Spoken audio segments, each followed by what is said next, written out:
Part 1. The Mystery of Existence. There are moments, perhaps late at night in the deep and quiet stillness, or when gazing up at a sky awash with an impossible number of stars, that a profound and dizzying question can arise in the mind. It is a question that comes from beneath all our daily concerns, our hopes, and our fears. It is a question that has haunted philosophers and mystics for millennia, and it is the great, foundational inquiry upon which all other questions are built. It is the simple, yet infinitely complex, question: why is there anything at all? Why is there a universe? Why is there life? Why is there consciousness? Why is there this very moment of awareness? Why is there something, rather than nothing? To truly allow this question to land, to feel its full weight, is to experience a kind of philosophical vertigo, a sudden and profound sense of the sheer, unexplainable miracle of existence itself. Before we can even begin to contemplate that is something, we must first try to get a firm grasp on its alternative, on that nothing that seems to stand in opposition to it. And here, we immediately encounter a profound and perhaps insurmountable barrier. The human mind, it seems, is fundamentally incapable of truly conceiving of absolute nothingness. We are creatures of being. Our consciousness is a faculty for perceiving something. To try and imagine a true void, we instinctively picture a vast, dark, and empty space stretching on forever. But a vast, dark, empty space is not nothingness. It is still a something. It is a space, a container, a darkness. The moment we try to frame nothing in our imagination, we inadvertently give it the properties of a something, and the concept itself dissolves. It is like an eye trying to see its own lack of sight. The very act of looking implies a seer, a subject, an existence. This imaginative limit is mirrored in a deep, logical intuition, a principle that has been a cornerstone of Western philosophy for centuries: ex nihilo, nihil fit, from nothing, nothing comes. This is the principle that something cannot be created from a state of absolute non-existence. It violates our most fundamental understanding of causality and reason. We see that everything in our world comes from something else. A tree comes from a seed from a previous tree. Our own lives come from our parents. To imagine the entire universe, with all its immense complexity and energy, simply popping into existence from a state of pure, absolute nothingness seems to be not just a physical impossibility, but a logical one. This is even reflected in our modern understanding of the physical world. What we once thought of as empty space, the vacuum, is now understood by quantum physics to be a seething, vibrant foam of potential. It is a realm where virtual particles are constantly bubbling into and out of existence in a fraction of a second. It seems the universe itself, at its most fundamental level, abhors a true and total void. The state of nothing appears to be not just unimaginable and illogical, but perhaps physically unstable and impossible as well. So if we set aside the difficult and perhaps impossible concept of nothing, we are left to grapple with that something. The world we experience is a world of contingent beings. This means that everything seems to depend on something else for its existence. This planet depends on the sun for its energy and on the laws of gravity to hold it in its orbit. The sun depends on the great, primordial cloud of gas from which it was born. That cloud of gas depends on the atoms forged in an even earlier generation of stars. This creates a great, backward-looking chain of dependence, of cause and effect. But this chain, even if it were to go back infinitely, does not seem to solve the ultimate mystery. For we are still left with the question: why does the chain itself exist? An infinite series of contingent things is still, as a whole, a contingent thing. It does not contain the reason for its own existence within itself. This line of reasoning has led many philosophers to the concept of a necessary being. This is the idea that for the chain of contingent things to exist, there must be, at its foundation, a first principle, a being or a reality that is not dependent on anything else. It is a reality that exists by its own nature, that contains the reason for its own existence within itself. This is the uncaused cause, the prime mover, the ultimate ground of all being. For many, this is the philosophical definition of God. For others, it is simply the logical necessity of a foundational reality that is self-sufficient.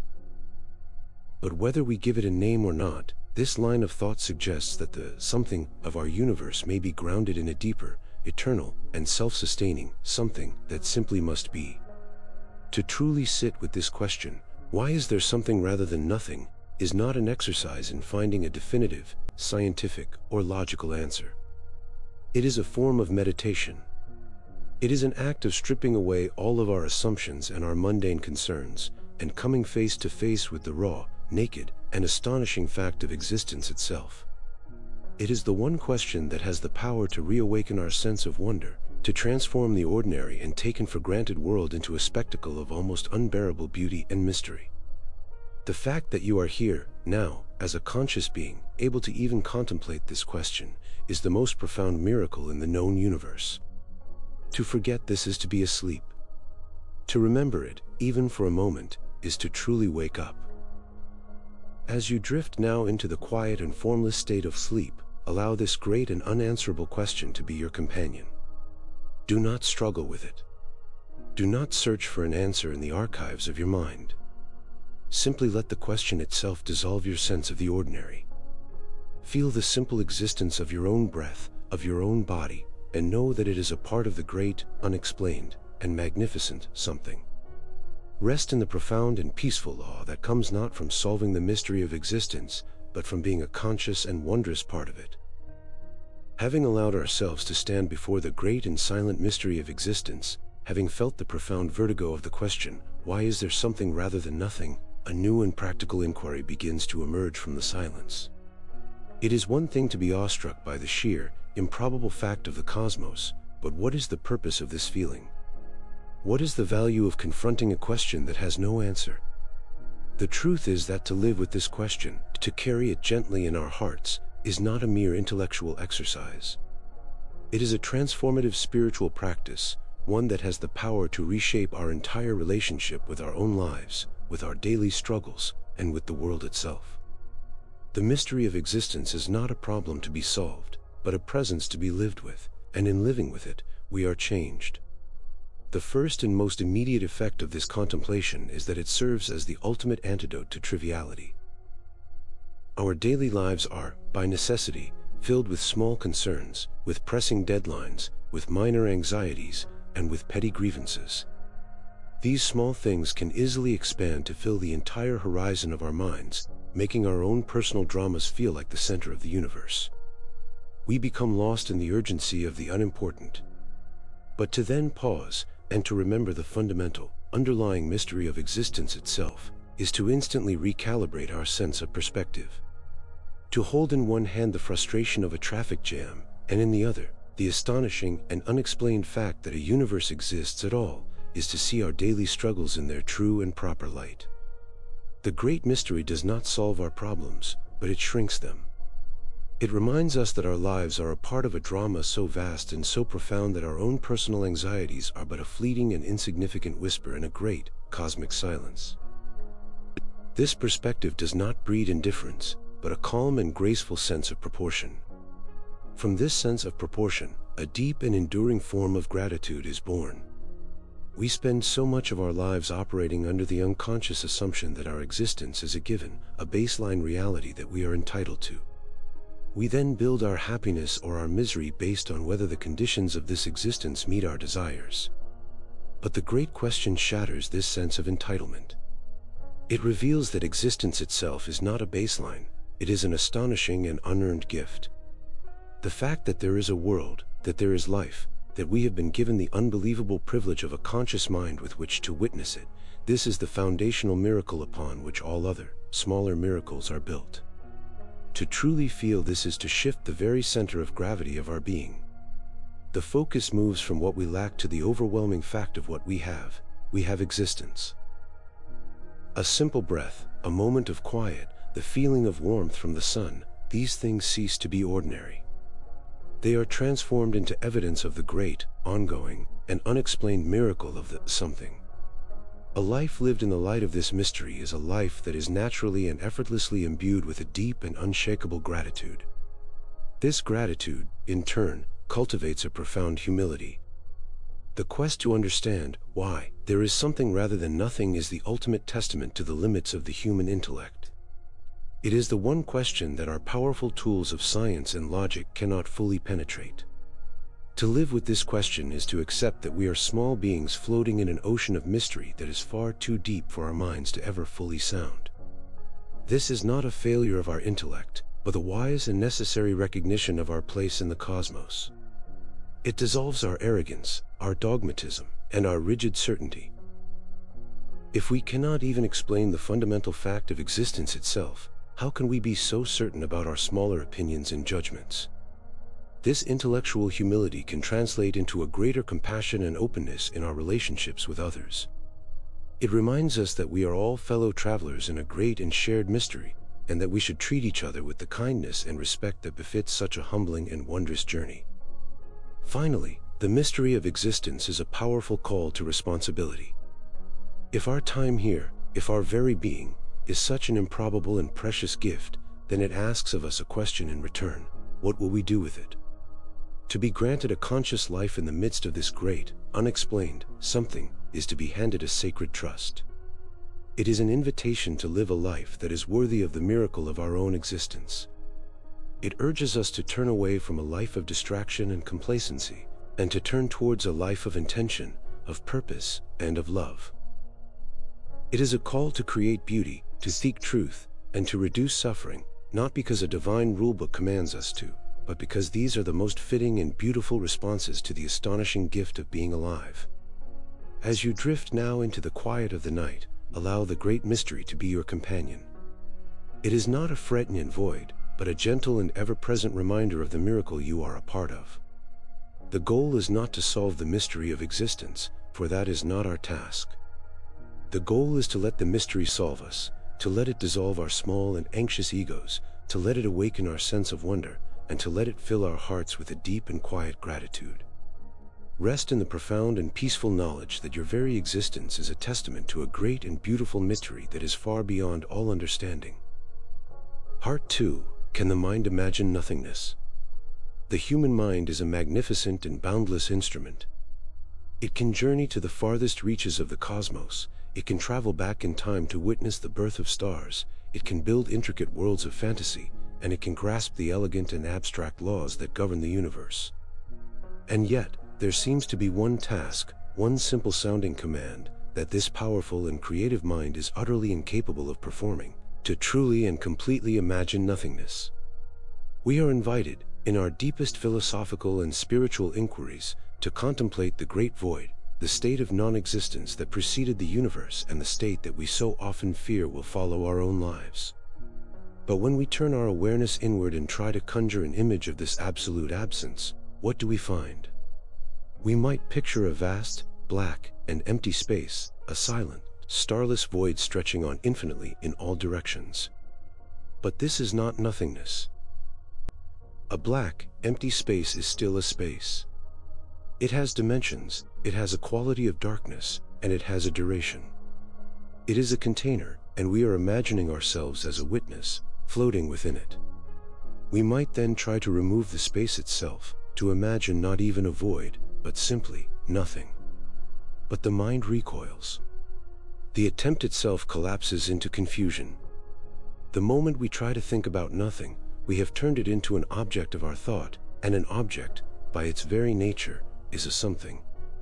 The mind is a machine designed for being, a faculty that is always, and inescapably, conscious of something.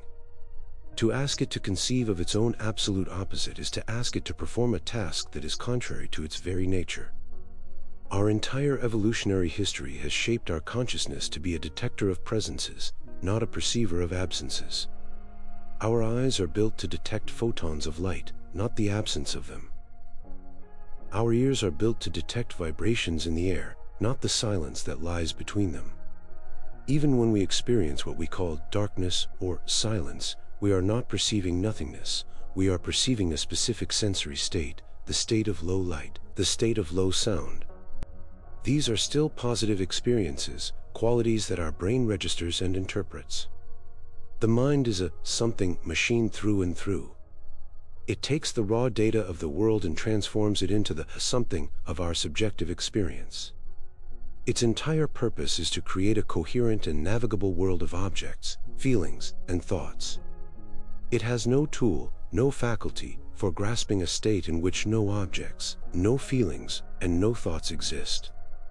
This fundamental limitation is not just a psychological curiosity, it is the very source of our deepest existential anxieties about death. That nothingness that we fear is not a state that we can clearly imagine and find terrifying.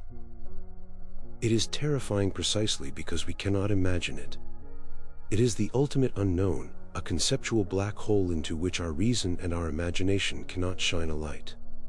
Our minds are built to simulate future possibilities. It is how we plan, how we hope, and how we worry.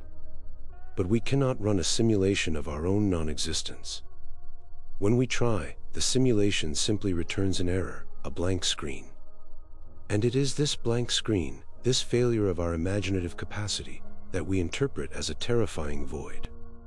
We are frightened not of the thing itself, but of our own inability to comprehend it. The very language we use to speak of this concept traps us in a paradox. We use the word nothing as a noun, which tricks our brains into thinking of it as a particular kind of thing. We speak of a great void of nothingness, as if it were a place one could visit. But absolute nothingness has no properties, no location, no duration. It cannot be described, because all description is an act of ascribing properties, of turning the subject into a something. The word nothing is simply a linguistic placeholder for the complete absence of all things, all properties, and all states. It is a concept that points to a limit, a boundary of our thought, and when we try to treat it as a destination in itself, our logic begins to collapse.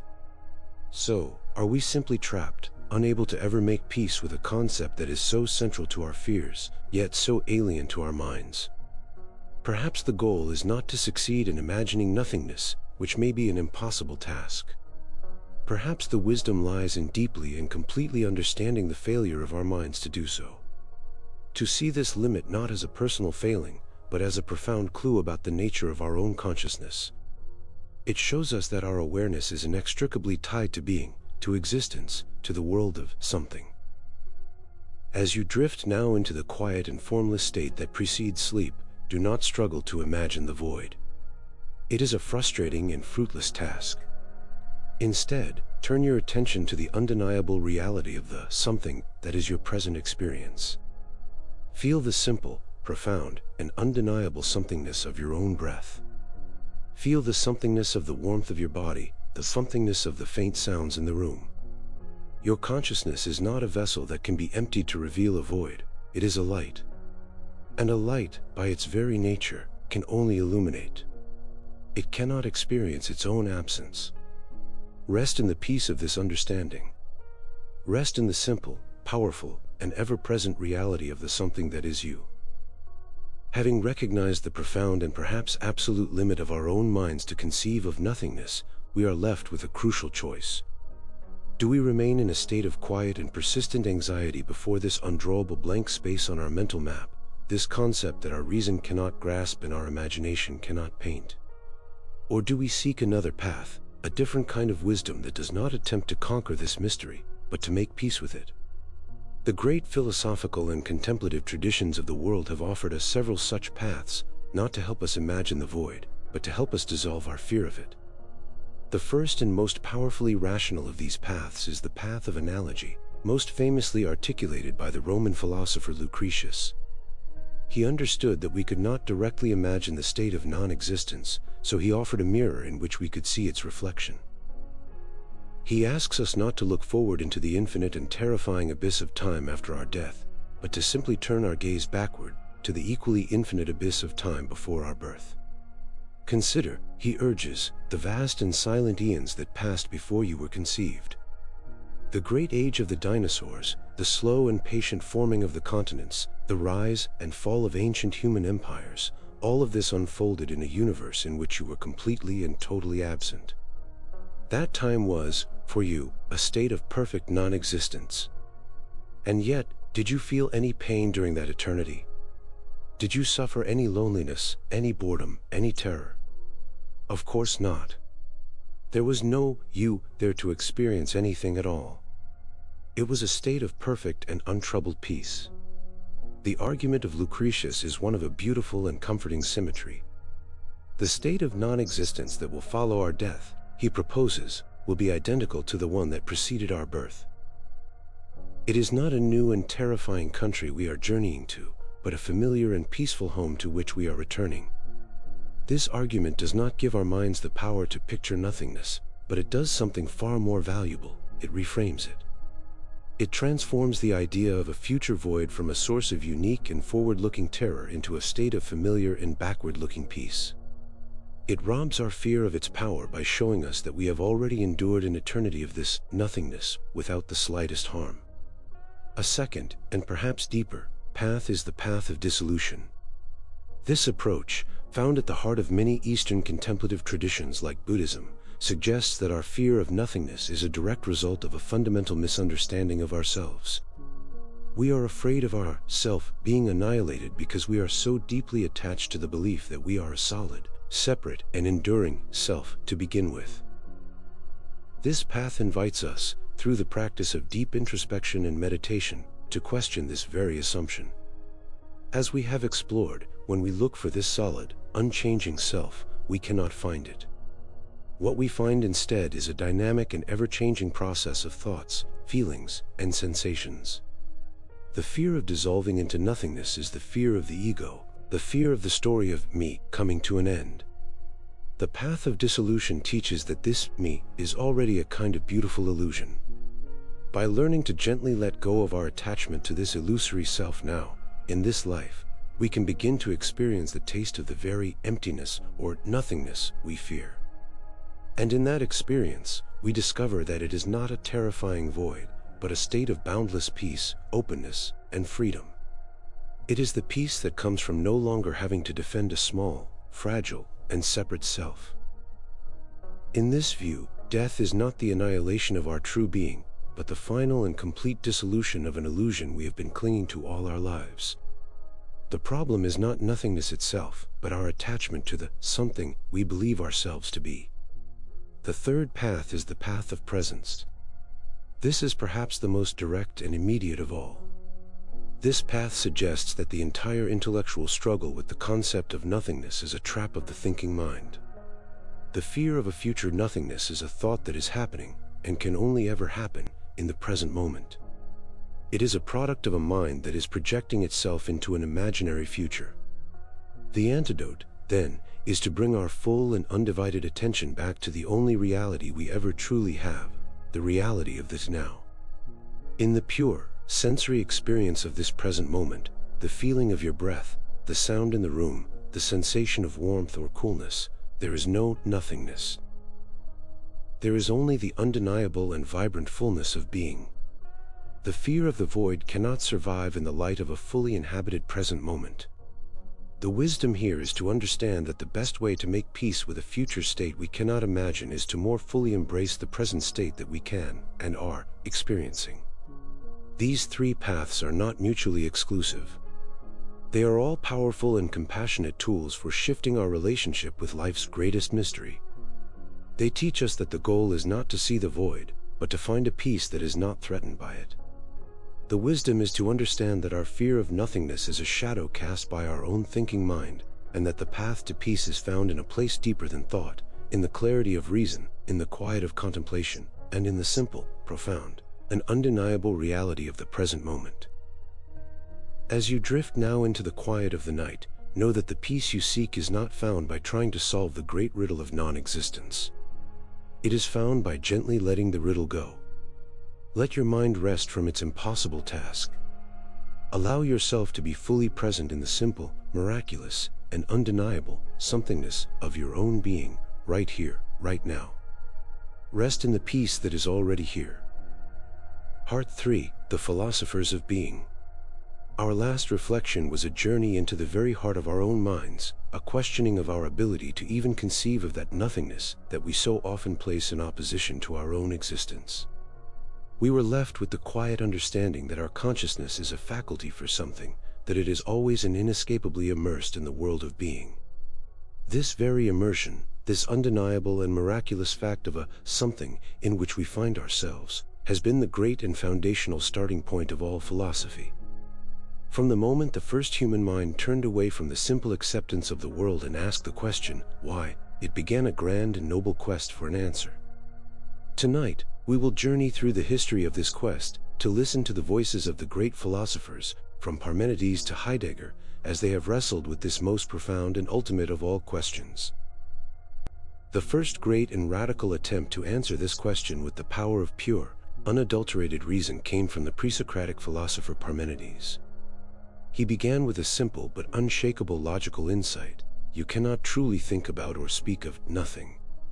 The moment you try, you have already turned nothing into a something, an object of your thought. From this, he made a deductive leap that would shape the next 2,000 years of philosophy. If nothing cannot be thought of, then nothing cannot exist. The only thing that can truly be said to exist is being that which is. And from this single, solid foundation, Parmenides, through pure logic, deduced the nature of all reality. This being, he argued, must be eternal. It could not have come into existence, because to do so it would have had to come from nothing, which is impossible. It must also be unchanging, because any change would imply a movement from a state that is to a state that is not, and what is not, cannot be. Finally, this being must be a single, unified, and indivisible whole, because there is no nothingness that could exist to separate one part of it from another. Parmenides presented humanity with a startling and revolutionary choice. You can either trust the evidence of your senses, which show you a world of constant change, of birth and death, of becoming, or you can trust the pure, unwavering logic of your own reason, which tells you that the true reality is a single, eternal, and unchanging whole. This was the birth of metaphysics, the attempt to understand the true nature of reality that lies beyond our immediate, and perhaps illusory, sensory experience. In the great debate between chaos and order, Parmenides was the ultimate champion of a perfect and eternal order. This idea of a static and unchanging reality was in direct conflict with the teachings of another great philosopher of the era, Heraclitus, who famously declared that one can never step into the same river twice. For Heraclitus, the fundamental nature of reality was not static being, but constant, dynamic, and ever-present change, or becoming. The tension between these two great ideas, the eternal, unchanging one of Parmenides, and the ever-changing many of Heraclitus, created the central problem that all of Western philosophy would try to solve. It was Plato who offered the first great synthesis.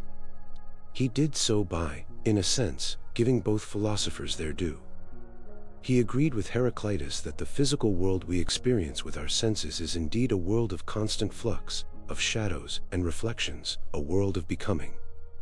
But he agreed with Parmenides that true reality, and true knowledge, must be of something eternal and unchanging.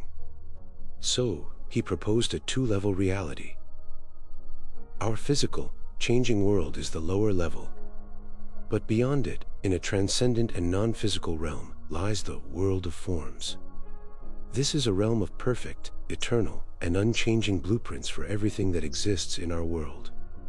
There is a perfect form of a tree, a perfect form of justice, a perfect form of beauty. Our world of something exists, for Plato, because it is a shimmering and imperfect copy or shadow of the ultimate and eternal something, the perfect and unchanging world of forms. For centuries, this idea of a transcendent, perfect, and eternal reality that serves as the ground for our own contingent world dominated Western thought. It was the philosopher Gottfried Wilhelm Leibniz who, in the 17th century, most famously and explicitly formulated the question we are exploring tonight. He began with what he called the principle of sufficient reason, the idea that for anything that exists, there must be a reason or an explanation for why it is so and not otherwise. The greatest of all facts, he argued, is the simple fact that something exists at all. Therefore, this fact must have a sufficient reason. He reasoned that this ultimate explanation could not be found within the chain of contingent things in the universe, for each of those things would just point to another thing that came before it. The ultimate reason for the existence of the entire chain, he concluded, must be found in a necessary being, a being that exists outside of the chain, a being whose own existence is its own sufficient reason. For Leibniz, this ultimate reason, this necessary being that grounds the existence of all other things, was God. From Parmenides to Plato to Leibniz, we see the unfolding of a great metaphysical tradition. It is a tradition that answers the question, why is there something rather than nothing, by appealing to a deeper, more real, and eternal form of being. It is a story that grounds our contingent and changing world in a reality that is absolute, necessary, and unchanging. This was the great intellectual edifice that gave our existence a sense of order, of reason, and of ultimate purpose. But in the modern era, this edifice would begin to tremble, and a new generation of philosophers would be forced to confront the great, terrifying, and perhaps liberating possibility of a universe without this transcendent foundation. As you drift now into the quiet of the night, feel the weight of this ancient and noble quest. Feel the deep human longing for a reason, for a ground, for an ultimate explanation. See the world around you as these great thinkers did, as a profound puzzle, a mystery that points beyond itself. Rest in a peace that comes from knowing that you are a participant in this great, multi-generational conversation, a conscious being who has been given the gift of being able to ask this most fundamental and most sacred of all questions. We left our last reflection in the heart of the great classical tradition of philosophy, a tradition that sought to answer the profound question of existence by grounding our changing and temporary world in a deeper, eternal, and necessary reality.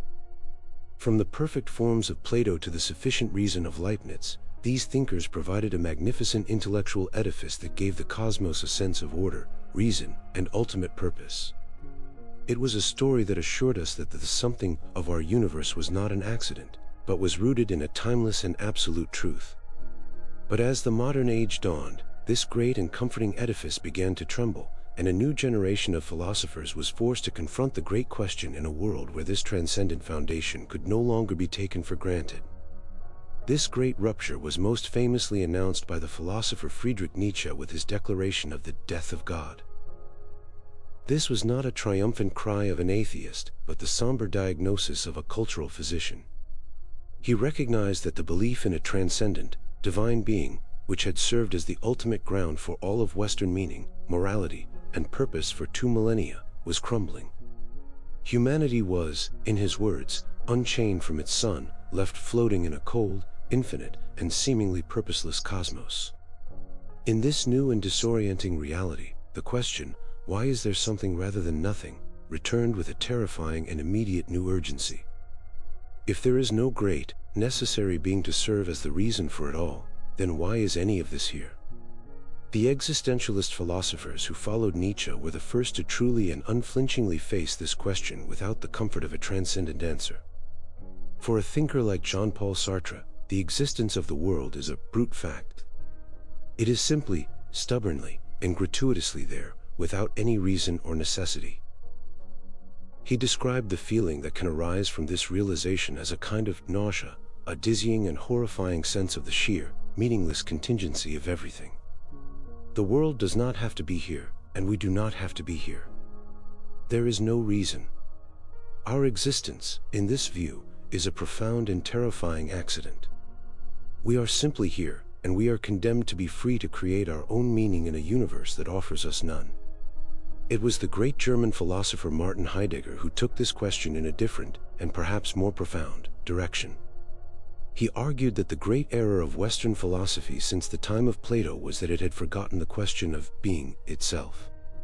It had become obsessed with studying beings, the various things that exist within the world, and with searching for an ultimate, supreme being, like God, that could explain them all.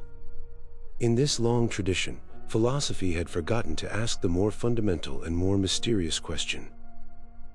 What does it mean for something to be at all? For Heidegger, the question, why is there something rather than nothing, was not an intellectual puzzle to be solved with a neat, logical answer, as Leibniz had tried to do.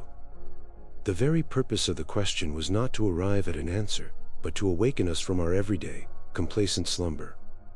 We spend our lives absorbed in our practical concerns, treating the world and the things in it as a collection of tools and obstacles for our projects. We take the sheer fact of their existence for granted. The great question, for Heidegger, is like a sudden, jarring alarm that shocks us out of this stupor and forces us to confront the simple, astonishing, and miraculous fact that things are.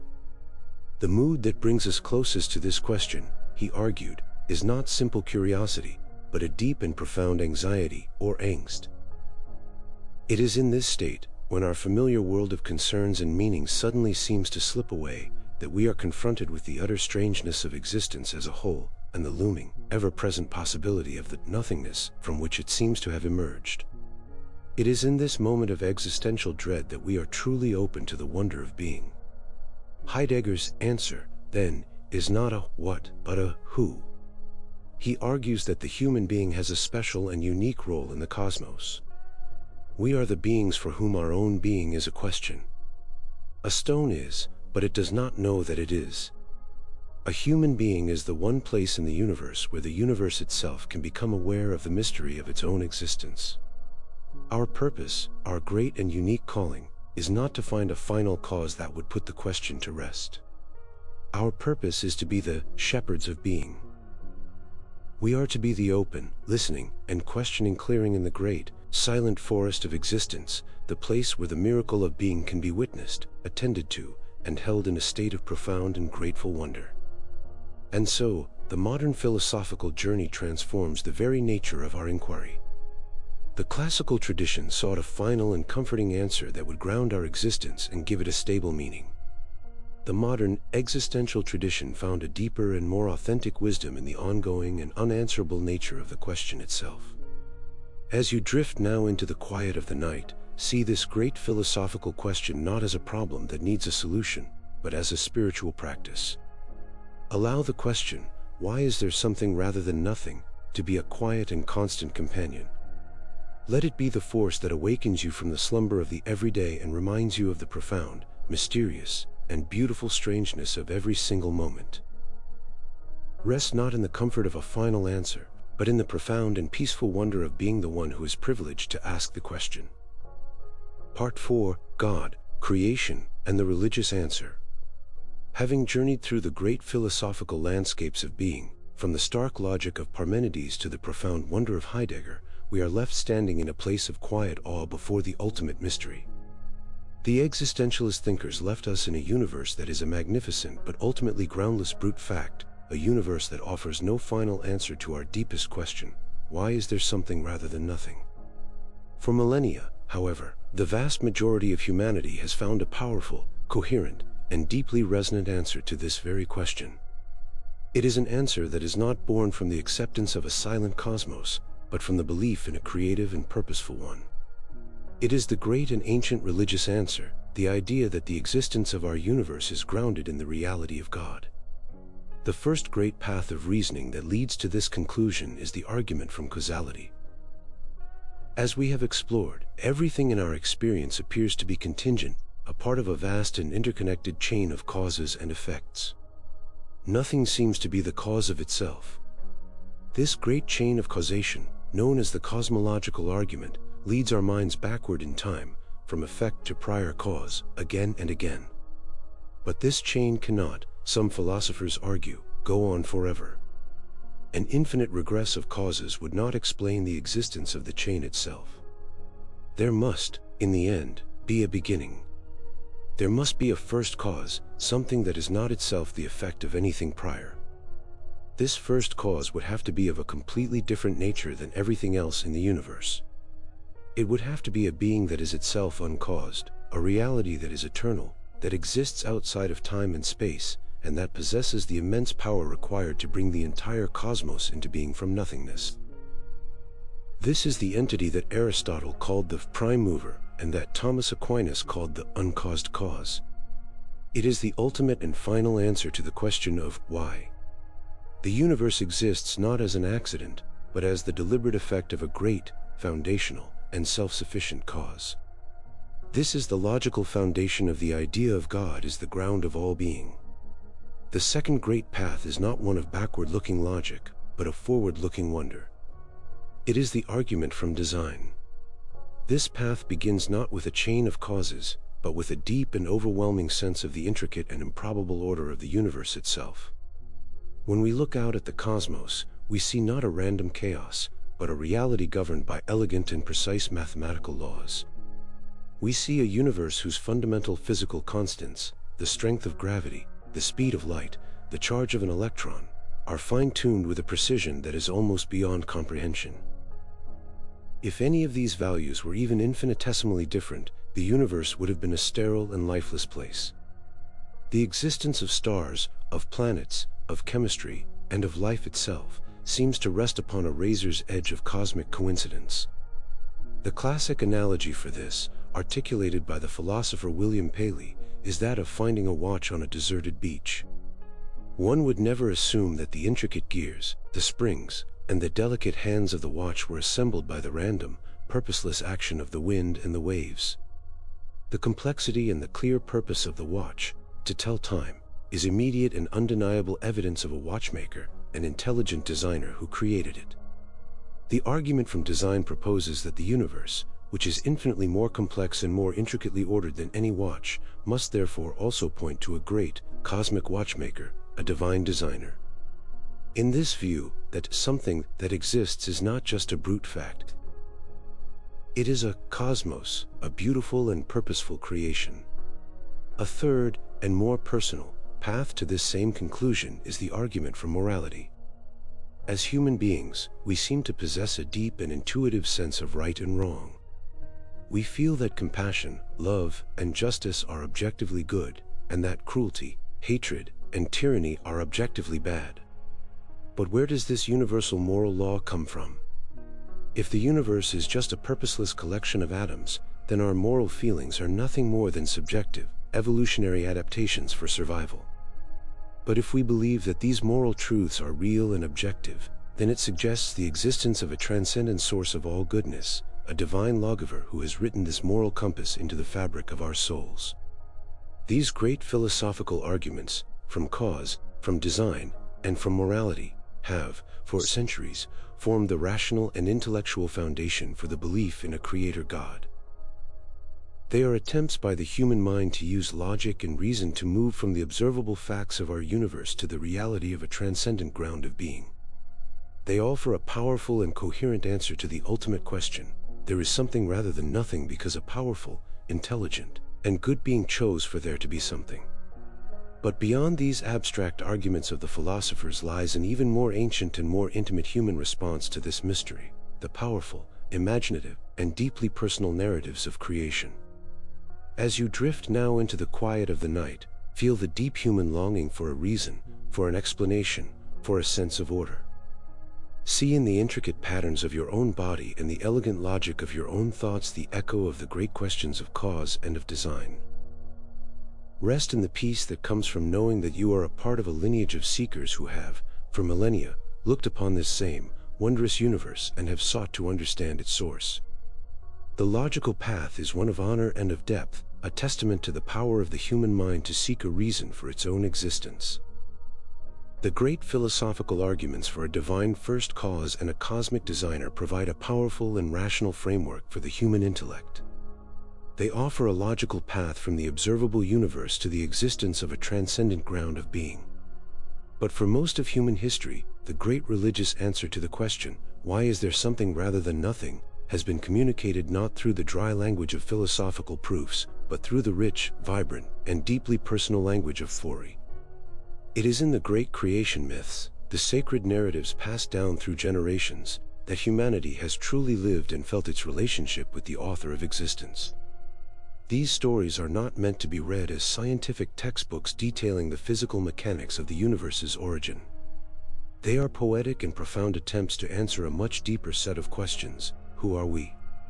Where do we come from? And what is our purpose within this grand and mysterious creation?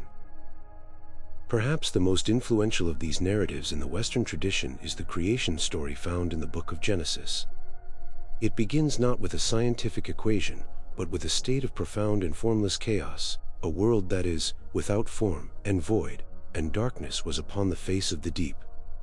Into this chaos, a divine voice speaks, and with each utterance, order is born. Light is separated from darkness, the waters are separated from the land, and the great rhythm of day and night is established. This ancient story speaks to a deep human psychological need to believe that the universe, at its core, is not a chaotic accident, but a fundamentally orderly and intelligible place. It tells us that the structure we perceive in the world is not an illusion, but is the very imprint of a divine and rational mind. Within this emerging order, the creation narrative gives humanity a unique and central role. We are not just another creature among many, but are created in the image of God. This single, powerful idea has formed the very foundation of the Western concept of human dignity. It suggests that within each of us, there is a spark of the divine, a capacity for reason, for creativity, for love, and for moral choice that sets us apart. This story gives us not only a noble origin, but also a profound responsibility. We are given dominion over the earth, a role that can be interpreted not as a license for exploitation, but as a sacred duty to act as wise and compassionate stewards of the creation on behalf of the Creator. And throughout this narrative, a simple and beautiful refrain is repeated again and again, and God saw that it was good. This is perhaps the most powerful answer that the religious story gives to our great question. It tells us that it is something that exists is not a neutral or valueless brute fact. It is, in its very essence, good. Existence is a gift. The world is a gift. Our lives are a gift. This perspective is designed to transform our entire relationship with reality, from one of indifference or anxiety to one of profound gratitude, reverence, and wonder. While the details differ, these core themes, of order emerging from chaos, of a special place for humanity, and of the fundamental goodness of creation, are echoed in creation myths from cultures all around the world. Many traditions tell of the world being born from a cosmic egg, or from the body of a dismembered primordial giant, beautiful metaphors that emphasize the idea that the entire universe has emerged from a single, unified source, and that all the disparate parts of the world are, in fact, deeply and mystically interconnected. Other stories, like the Earth Diver myths common in some Native American traditions, tell of a courageous being who dives into a primal, watery chaos to bring up the first handful of mud from which the world will be built. These stories frame creation not as an effortless act, but as a difficult and heroic struggle, imbuing the very existence of our world with a sense of profound and hard-won value. The ultimate power of these creation stories is psychological and spiritual. They provide us with a great, cosmic orientation. They give us an identity, telling us where we come from and who we are in the grand scheme of things. They give us a sense of purpose, a role to play in the unfolding drama of the universe. And they give us a moral framework, a sense that the universe is governed by a benevolent and just order. To live within such a story is to inhabit a world that is not a cold and empty void, but a sacred and meaningful home. The great religious answer to the question of why there is something rather than nothing is, then, a beautiful and powerful two-part harmony. It consists of the logical and philosophical arguments that speak to our rational minds, and the rich, poetic, and profound creation narratives that speak to our hearts and our imaginations. While science seeks to tell us the how of the universe's existence, these great and ancient stories have, for millennia, provided humanity with a resonant, deeply satisfying, and life-altering answer to the ultimate why. As you drift now into the quiet of the night, allow yourself to see the world around you not just as a collection of physical objects, but as a work of art, a sacred text, a creation. You do not need to subscribe to any single story to appreciate the profound sense of wonder that this perspective can bring. Simply feel the intricate order in your own body, the mysterious beauty of the world outside your window, and rest in the deep and comforting peace that comes from seeing the world not as a random accident, but as a good, beautiful, and meaningful gift. Part 5: Science and the Birth of the Universe. Having explored the great philosophical and religious narratives that humanity has woven to answer the question of existence, we now turn our gaze to the most modern, and in some ways most mysterious, of all creation stories. This is the story told not through ancient scripture or revelation, but through the silent, universal language of mathematics and the patient, meticulous observation of the cosmos itself. It is the story of modern cosmology.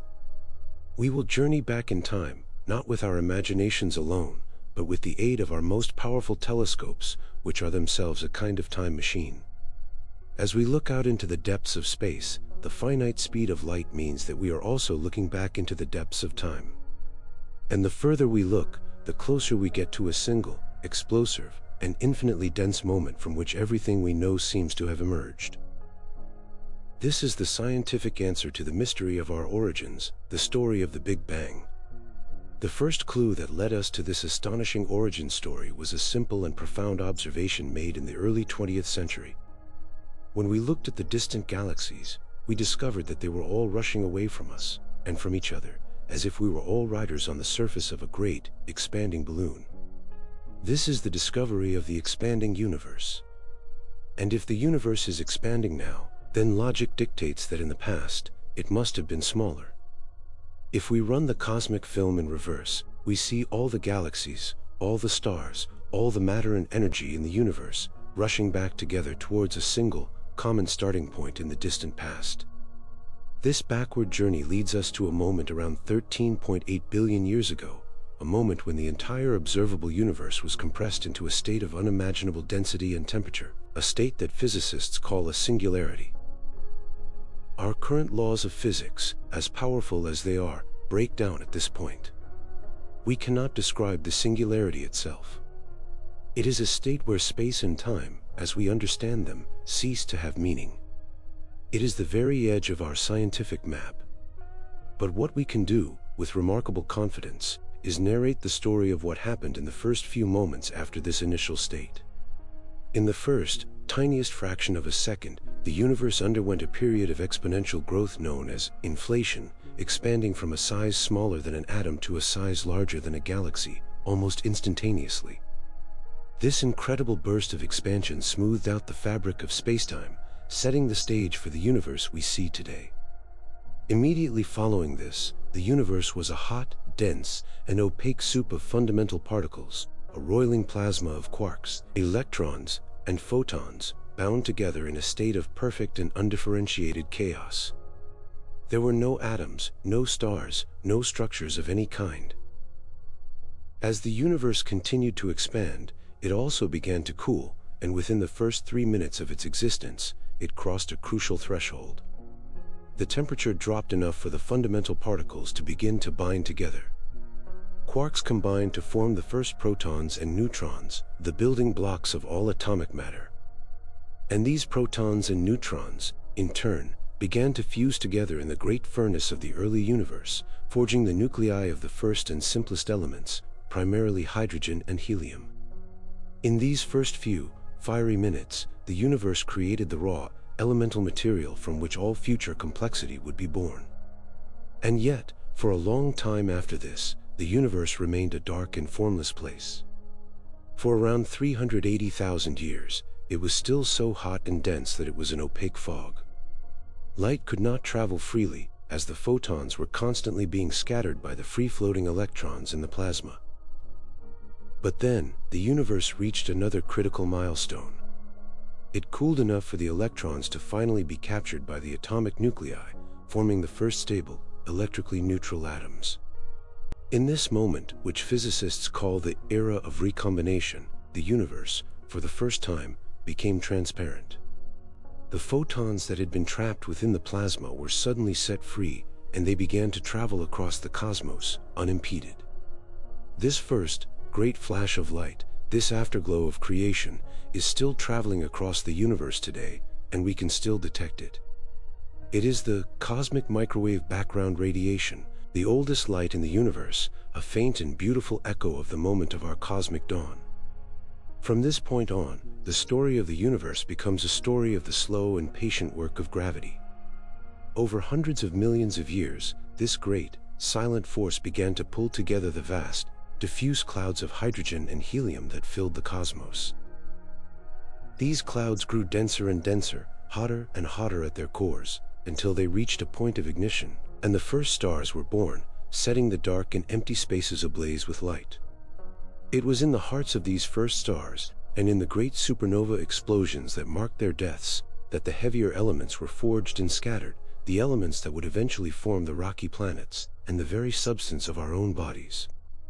From these first stars came the galaxies, and from the galaxies came new generations of stars, new planets, and eventually, on at least one small and quiet world, the intricate and miraculous chemistry of life.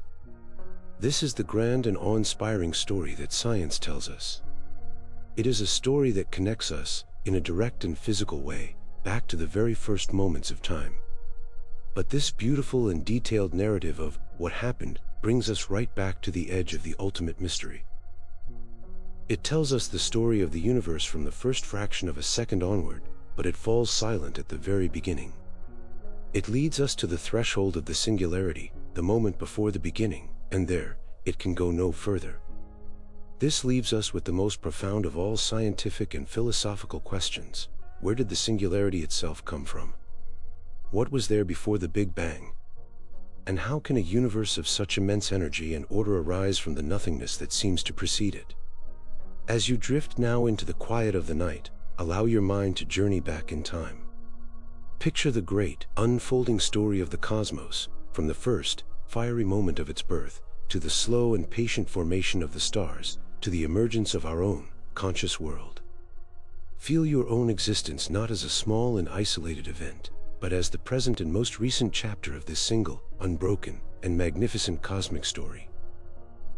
Rest in the profound and humbling awe that comes from this scientific understanding, an understanding that has led us to the very edge of knowledge, to the great and silent question that lies at the very beginning of time itself.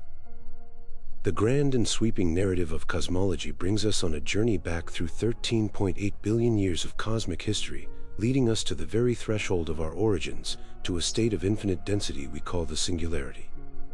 It is here that our story, and the very laws of physics as we know them, come to a great and silent wall.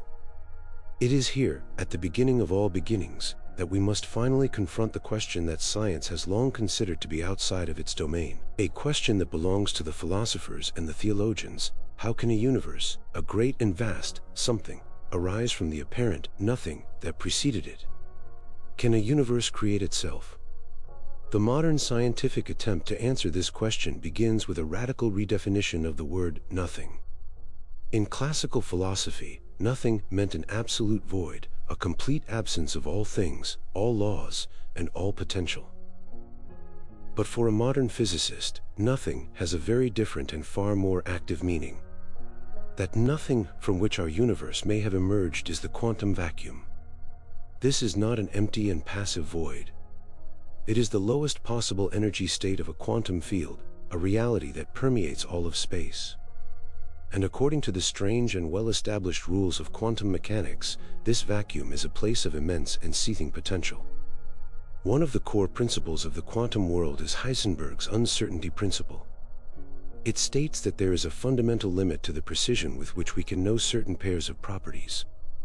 For example, the more precisely you know a particle's position, the less precisely you can know its momentum. This principle also applies to energy and time. Over very short intervals of time, the amount of energy in any given point in space can fluctuate wildly. This means that the quantum vacuum, the state of nothing, is never truly at rest. It is a bubbling, chaotic foam of virtual particles that are constantly popping into existence and then annihilating each other in a fraction of a second, borrowing their existence from the bank of uncertainty. That nothing of the physicists, then, is not an absence of being, but a maelstream of potential being. From this strange and counterintuitive reality arises one of the most astonishing and compelling theories of our origin. It is the idea that our entire universe could be the result of a single, random, and large-scale quantum fluctuation in this pre-existing vacuum. This is sometimes called the ultimate free lunch theory. It is based on another peculiar feature of our cosmos. The total energy of the universe appears to be very close to zero. The immense positive energy contained in all the matter and radiation that we see seems to be almost perfectly balanced by the negative energy created by the force of gravity. If the net energy of the universe is zero, then it would have required no net energy to create it. A quantum fluctuation could, in theory, have created the positive energy of matter and the negative energy of gravity from a zero energy state, without violating any laws of conservation. Our universe could be a spontaneous and uncaused event, a magnificent and complex structure born from a random flicker in a timeless quantum field. This scientific creation story is profound in its implications. It suggests that our universe may not have had a cause in the traditional, deterministic sense.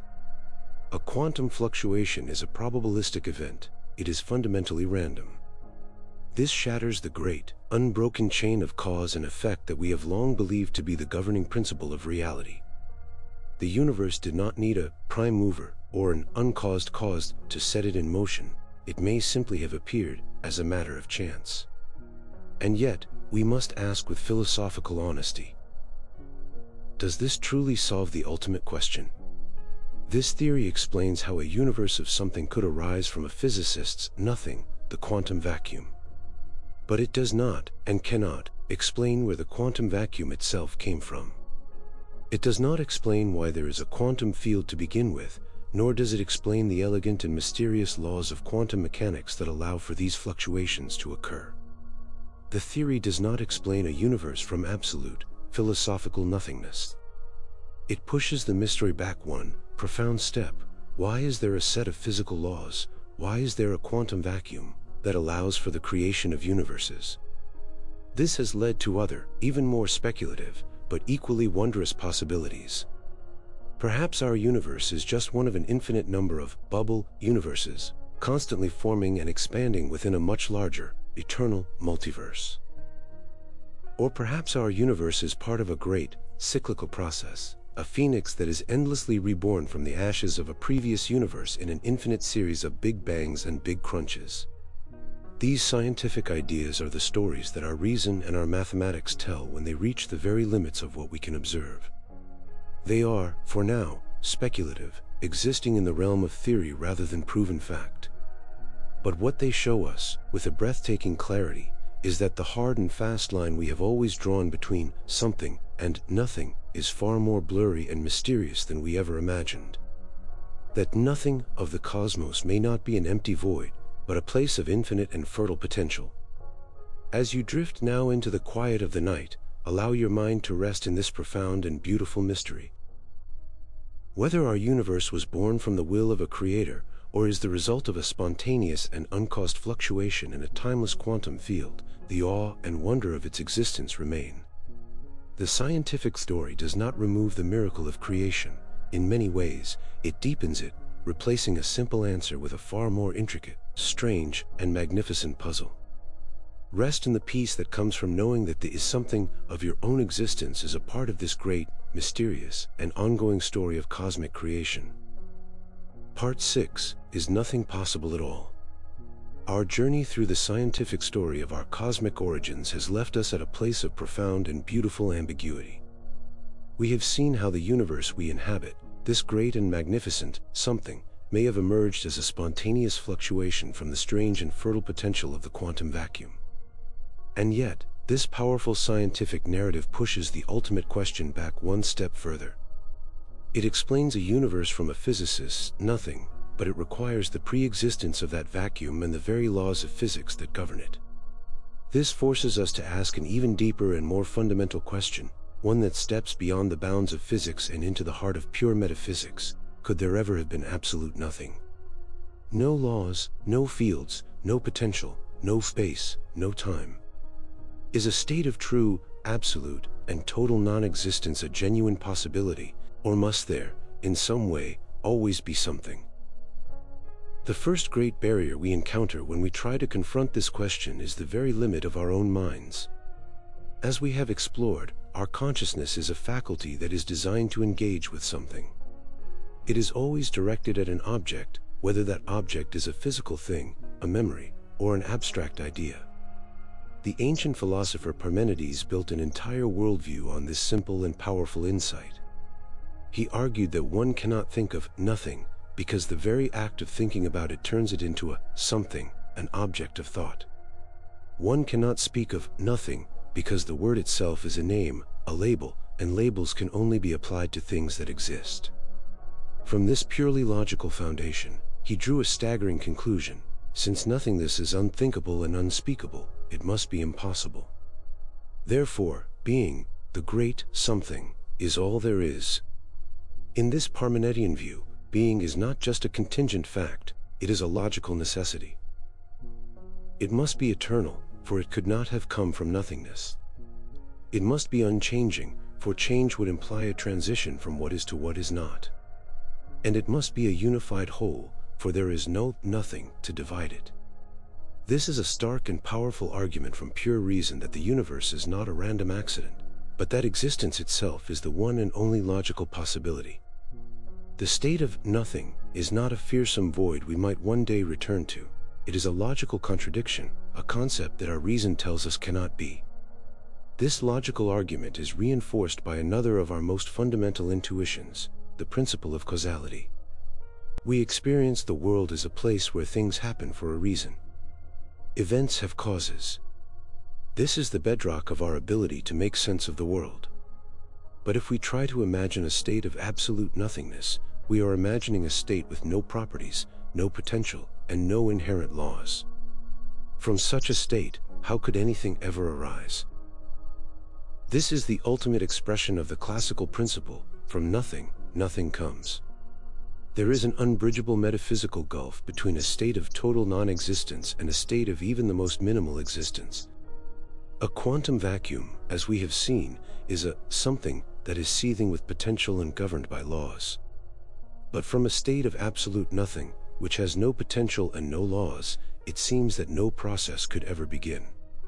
The transition from nothing to something appears to be the ultimate violation of the very principle of sufficient reason that drives our quest for understanding. Finally, the case for the necessity of something is grounded in the most immediate and undeniable fact of our own existence, the fact of our own awareness. The philosopher René Descartes, in his search for an unshakable foundation for all knowledge, concluded that the one thing he could not possibly doubt was the fact that he was doubting, that he was thinking.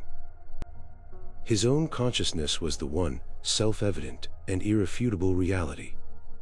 This is true for all of us. The direct, first-person experience of our own awareness is the starting point of our entire world. From this intimate and undeniable reality of our own somethingness, the existence of absolute nothingness becomes a purely abstract and secondary speculation. The very fact that the question, "Is nothing possible?" can be asked, implies the existence of a questioner, a conscious being, something that is doing the asking. The question itself seems to be its own refutation. These three great pillars, the logical impossibility of conceiving of nothing, the causal impossibility of something arising from nothing, and the direct, experiential certainty of our own somethingness, together build a powerful and coherent case for the idea that something must always exist. They suggest that being is not a fragile accident in a vast and indifferent void, but that being is the fundamental, necessary, and enduring nature of all reality. This does not solve the mystery of why this particular something, this universe with its specific laws and its beautiful complexities, exists. But it does provide a deep and powerful sense of grounding. It suggests that our existence is not a fleeting anomaly, but is rooted in a reality that, in some form or another, simply must be. As you drift now into the quiet of the night, allow your mind to let go of the frightening and perhaps illusory concept of a great, absolute nothingness. Feel the profound and simple reality of your own existence, of your own awareness, as an undeniable fact. See this awareness not as a fragile and temporary accident, but as a small participation in the great, necessary, and eternal fact of being itself. Rest in the deep and foundational peace that comes from the quiet assurance that you are not an anomaly on the edge of a void, but a part of a great and mysterious something that has always been, and will always be, in some form. You are a part of that which is. Having arrived at the profound and deeply reassuring conclusion that something appears to be a necessary and perhaps eternal feature of reality, we are left standing on a new and vast philosophical shore. We have turned away from the terrifying and perhaps illusory abyss of absolute nothingness, and have found our footing on the solid ground of being. But this solid ground is itself a great and uncharted continent. To accept that something must always exist is to be faced with a new and equally vast question. If being is inescapable, what is the fundamental nature of this eternal something from which all other things, including ourselves, arise? One great path to understanding this necessary something is offered to us by modern cosmology. In this view, the eternal and self-sufficient reality is the universe itself, in one of its grand, cosmic forms. Science, in its quest to understand the origin of our own Big Bang, has produced several speculative but powerful models that eliminate the need for an absolute beginning from nothing. One such idea is that of a cyclical universe. In this model, our universe is just one in an infinite series of universes. It began with a Big Bang, it is expanding, but one day, the force of gravity may pull it all back together into a big crunch, a new singularity which will then rebound in a new Big Bang, creating a new cosmos. In this grand, oscillating vision, the universe itself is eternal, endlessly reborn from the ashes of its own previous incarnation. There was never at nothing, before our beginning, only the end of a universe that came before. Another, and perhaps more widely considered, possibility is that of the multiverse.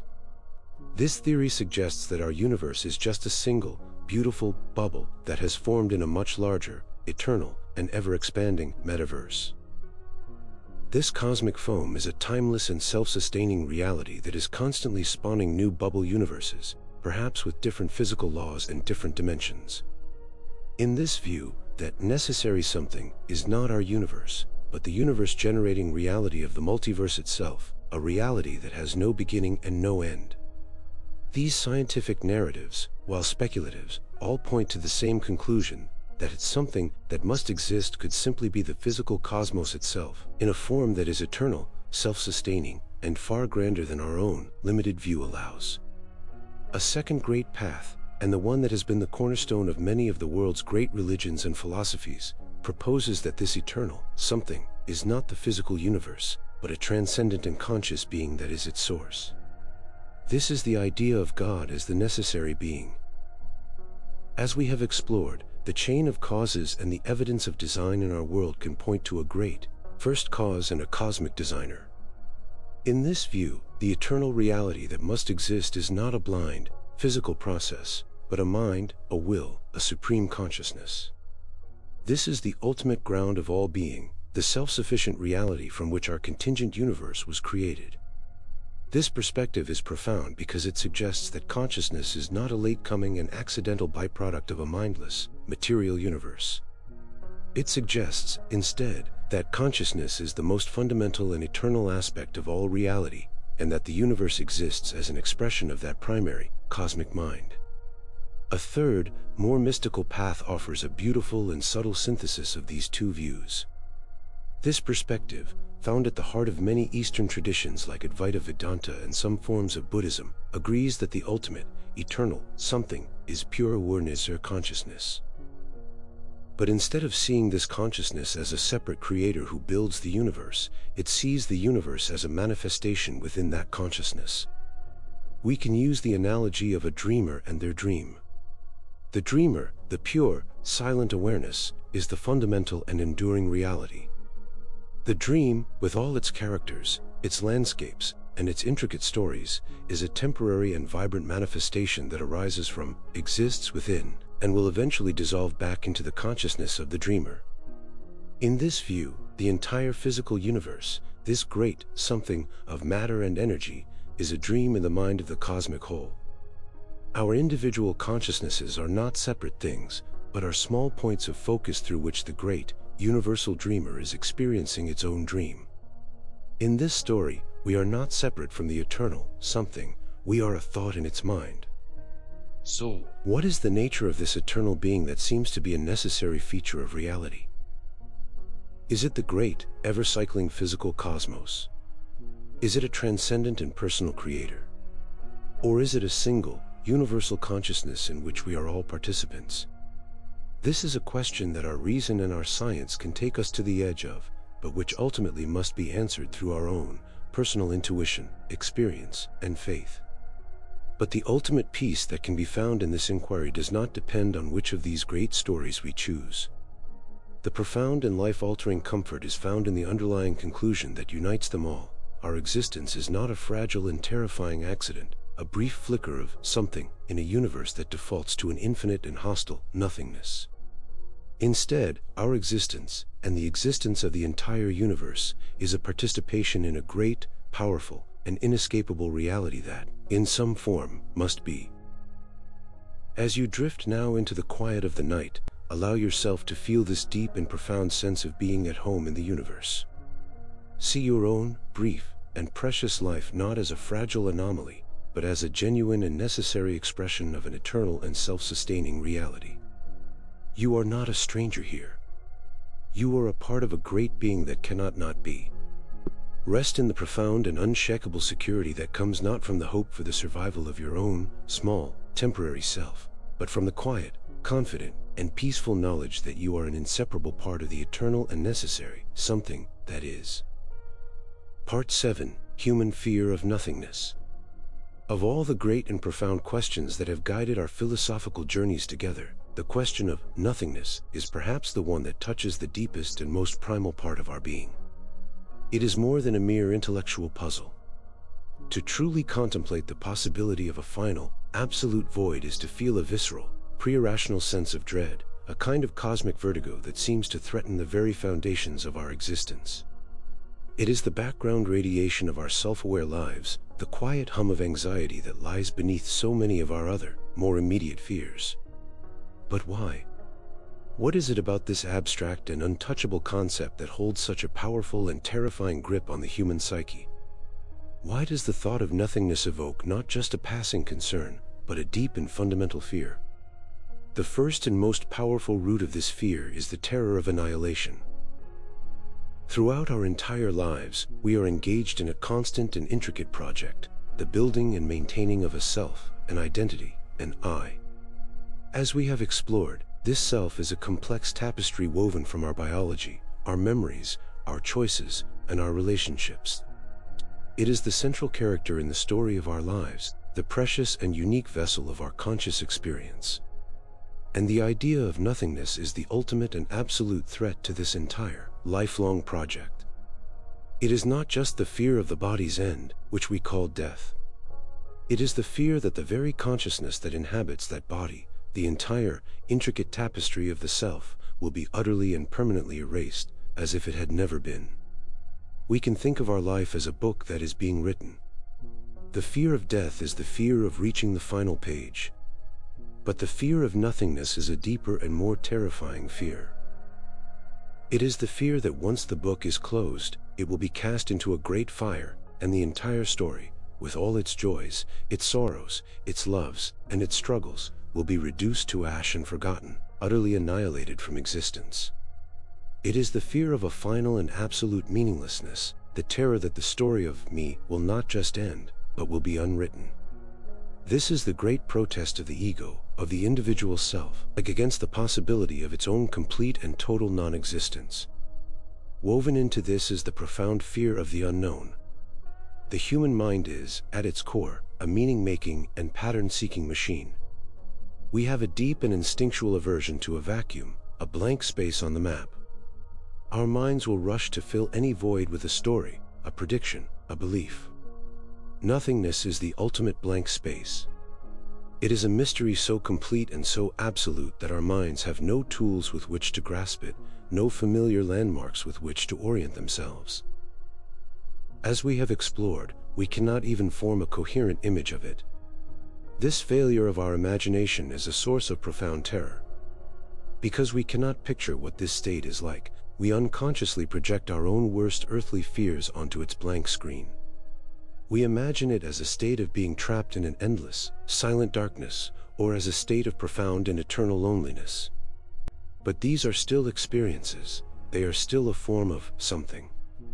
The true and deeper horror that the concept of nothingness presents is the absence of even the ability to be lonely, the absence of a self to experience the darkness.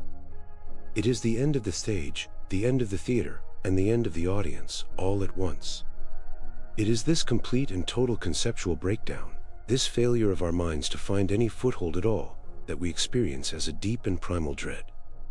And finally, the fear of nothingness is a fear of the ultimate separation.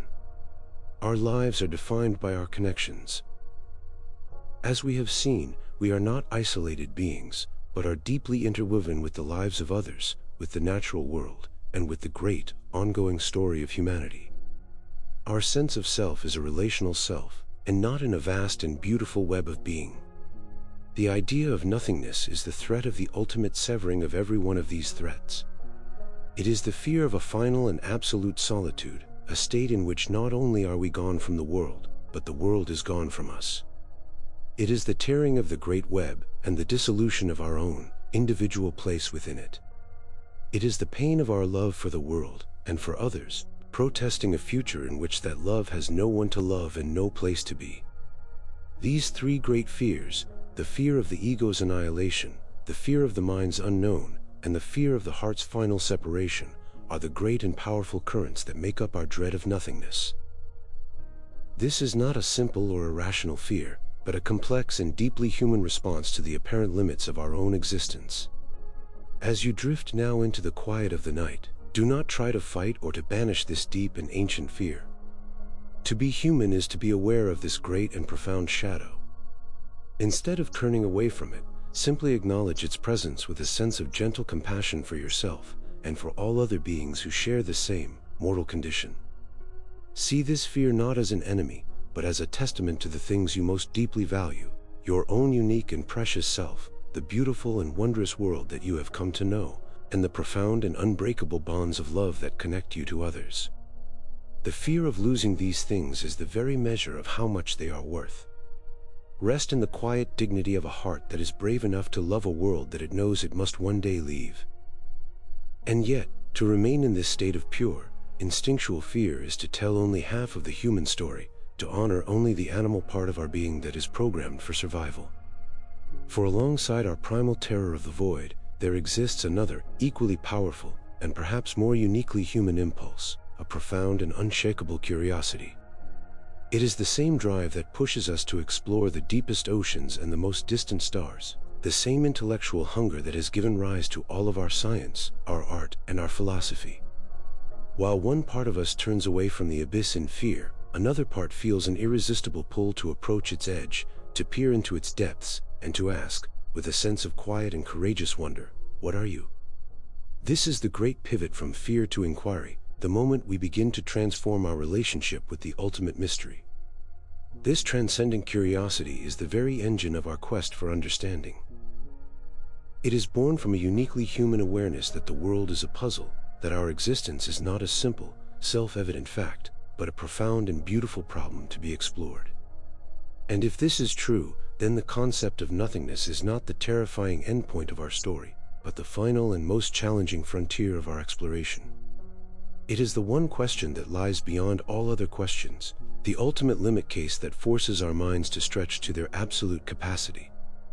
To approach nothingness with curiosity is to reframe it, to transform it from a threat to our being into a great and worthy subject of our contemplation.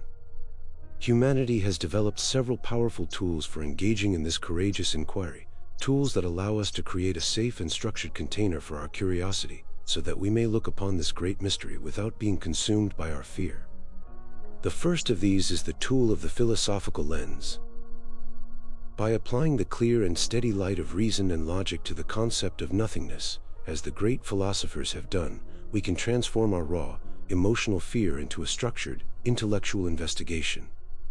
The argument of Lucretius, which draws a symmetry between the time before our birth and the time after our death, does not make nothingness any less of a mystery, but it renders it familiar and robs it of its terror. The logical proofs of Parmenides, which argue for the impossibility of non-being, provide the mind with a rational fortress against the dread of annihilation. To think clearly about a fear is a profound act of mastery over it. The second, and perhaps deeper, tool is the contemplative gaze. This is the path of the mystics and the meditators, a path that seeks not to think about nothingness, but to have a direct experience of that emptiness that lies at the heart of our own consciousness. Through the practice of deep meditation, of quieting the constant chatter of the thinking mind, these traditions teach that we can discover a profound and silent space within ourselves. We can experience the dissolution of our own, solid, egoic self, not as a terrifying death, but as a blissful release.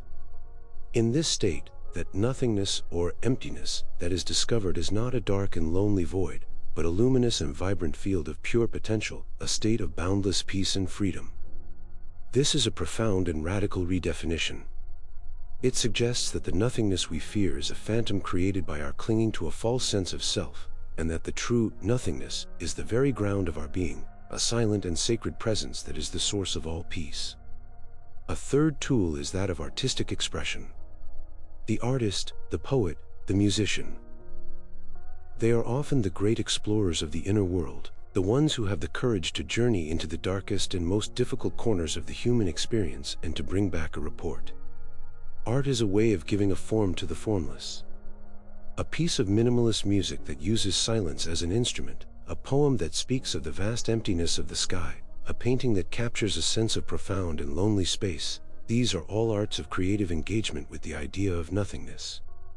They allow us to approach the abyss not with the terror of direct confrontation, but through the safe and beautifully crafted container of a work of art, transforming our fear into a sense of poignant and aesthetic beauty. Through these practices, of reason, of contemplation, and of art, we can slowly and patiently transform our relationship with life's greatest mystery.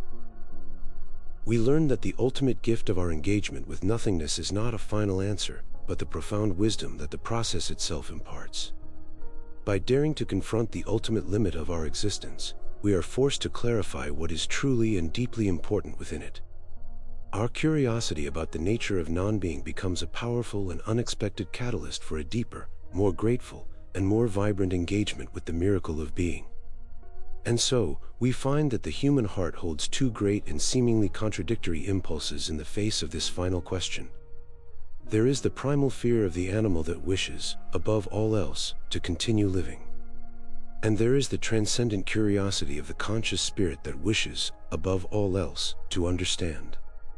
A good and whole life is not one that eliminates the fear in favor of the curiosity. It is one that learns to hold both. It is a life that is brave enough to feel the fear without being paralyzed by it, and curious enough to keep asking the great questions without demanding a final, simple answer. As you drift now into the quiet of the night, feel these two great impulses within you. Honor your natural and healthy fear of the end as a profound and beautiful sign of your love for the gift of life. And at the same time, gently and courageously, cultivate your curiosity. See the great, dark mystery not as an enemy, but as a teacher. Rest in a profound peace that comes not from Fromdi, but from the quiet, open, and wondrous state of being a creature who both clings to life, and at the same time, can gaze into the great and silent mystery with a sense of unshakable awe. Part 8. Existence as a Brute Fact. Our long journey into the great question of existence has taken us down many ancient and hopeful paths. We have followed the rational proofs of the philosophers who argued for a necessary and eternal being. We have listened to the sacred stories of the world's religions, which speak of a universe born from a divine purpose and a creative will. We have even explored the strange and wondrous theories of modern physics, which speculate that our world may have emerged from the fertile potential of a quantum void. But all of these paths, in their own way, are driven by a single, powerful, and deeply human assumption, the assumption that the existence of our universe must have an explanation, a reason, a why that lies behind it. Tonight, we must summon our philosophical courage to confront the most stark, the most modern, and for many, the most unsettling possibility of all. What if there is no explanation? What if existence is not a puzzle to be solved, but a brute fact to be confronted? What if the universe simply is, and the search for a deeper reason is a fundamentally misguided quest? The entire project of our rational minds is built upon what the philosopher Gottfried Wilhelm Leibniz called the principle of sufficient reason. This is the foundational belief that everything that exists must have a reason or a cause for its existence. It is the engine of all our why questions. Why is the sky blue? Why do the planets orbit the sun? Why do we feel love? We are explanation-seeking creatures, and we find deep comfort and intellectual satisfaction in uncovering the causal chains that connect the world into a coherent and understandable whole. But the position of the brute fact proposes that this principle, as useful as it is for explaining things within the universe, has a final and absolute limit. That limit is the universe itself. This view argues that while we can explain the existence of a tree by pointing to a seed, and the seed by pointing to a previous tree, and that lineage by pointing to the process of evolution, and evolution by pointing to the conditions on early Earth, and so on, this chain of explanations must eventually come to an end. We arrive at a final, foundational reality, the universe as a whole, with its specific set of physical laws and its initial conditions, for which there is no further explanation. It is the one thing that does not have a why behind it. It is the ultimate given, the starting point of all other explanations, but it itself is not explained. To truly accept this idea is profoundly unsettling to our reason-seeking minds. It can feel like a kind of intellectual surrender, an admission of defeat in our quest for ultimate understanding. We are built to solve puzzles, and the brute fact theory tells us that the greatest puzzle of all has no solution. It can evoke a sense of cosmic vertigo, a feeling of being ungrounded in a reality that is fundamentally arbitrary. The universe we inhabit, with its beautiful and elegant laws, could have been otherwise, or it could have not been at all, and there is no deeper reason why this specific reality is the one that exists. This philosophical position finds a powerful parallel in the practical limits of science. As we have seen, science can narrate the story of the how of our universe with incredible detail, tracing its history back to the first moments of the Big Bang. But when we ask the final why questions, science falls silent. Why are the fundamental laws of nature, like the strength of gravity or the speed of light, the way they are? We can describe their values with immense precision, but we cannot explain why they have these specific values and not others. Why do we live in a universe with 3 spatial dimensions and not 4 or 10? The fundamental laws and constants of nature are, from a purely scientific perspective, brute facts. They are the ultimate givens of our universe, the rules of the game that we can describe but cannot explain. This confrontation with a groundless existence is the very heart of the existentialist worldview. Thinkers like Jean-Paul Sartre and Albert Camus stared unflinchingly into this abyss and described the profound emotional response it can evoke.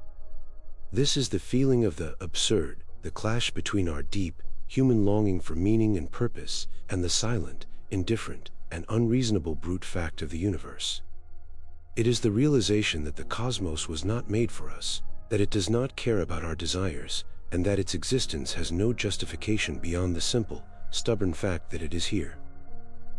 The feeling of nausea that Sartre described is the visceral, emotional recoil we feel when we are stripped of all our comforting explanations and are left face to face with the sheer, naked, and contingent isness of the world.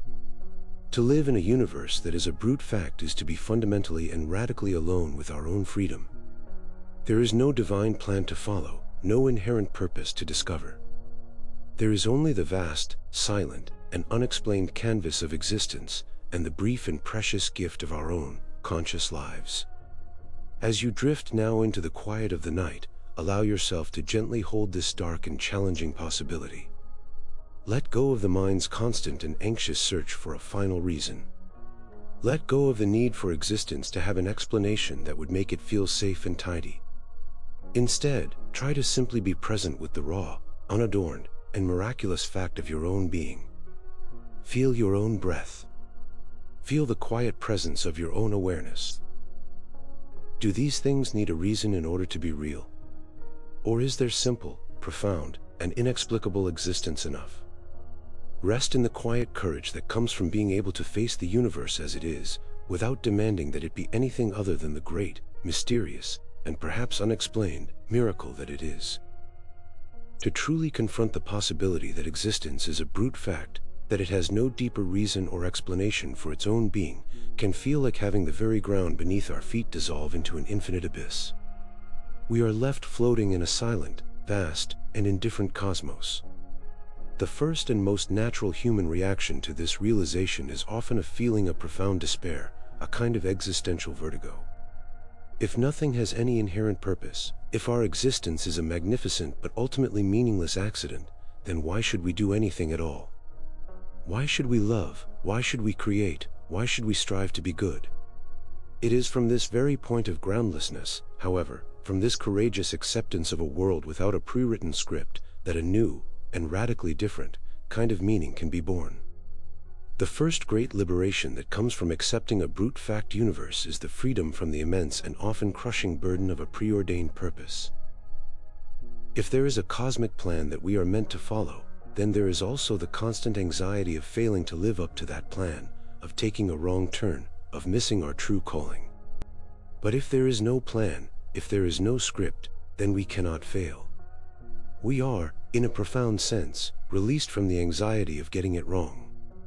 The universe is a blank canvas. This is the great and terrifying freedom of the existentialist.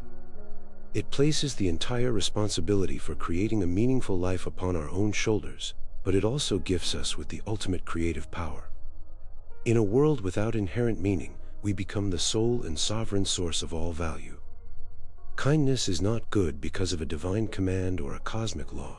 Kindness is good because we, through our conscious and lived experience, choose to value it, because we feel its goodness in our own hearts and see its positive effect in the world. Our lives are no longer a matter of discovering our purpose, but a matter of courageously inventing it. But how do we live a meaningful life in a universe that is, at its core, absurd, a universe that will not answer our deepest longing for a reason? The philosopher Albert Camus offered a powerful and enduring image for this very predicament in his myth of Sisyphus. Sisyphus is a figure from Greek mythology who is condemned by the gods to an eternal and meaningless punishment. His task is to push a great boulder up a mountain, and just as he is about to reach the summit, the boulder rolls back down to the bottom, forcing him to begin his futile labor all over again. Sisyphus's fate is the ultimate metaphor for the human condition in a brute fact universe, a life of endless, repetitive, and ultimately pointless striving. And yet, Camus argues that it is in this very condition that a profound and defiant happiness can be found.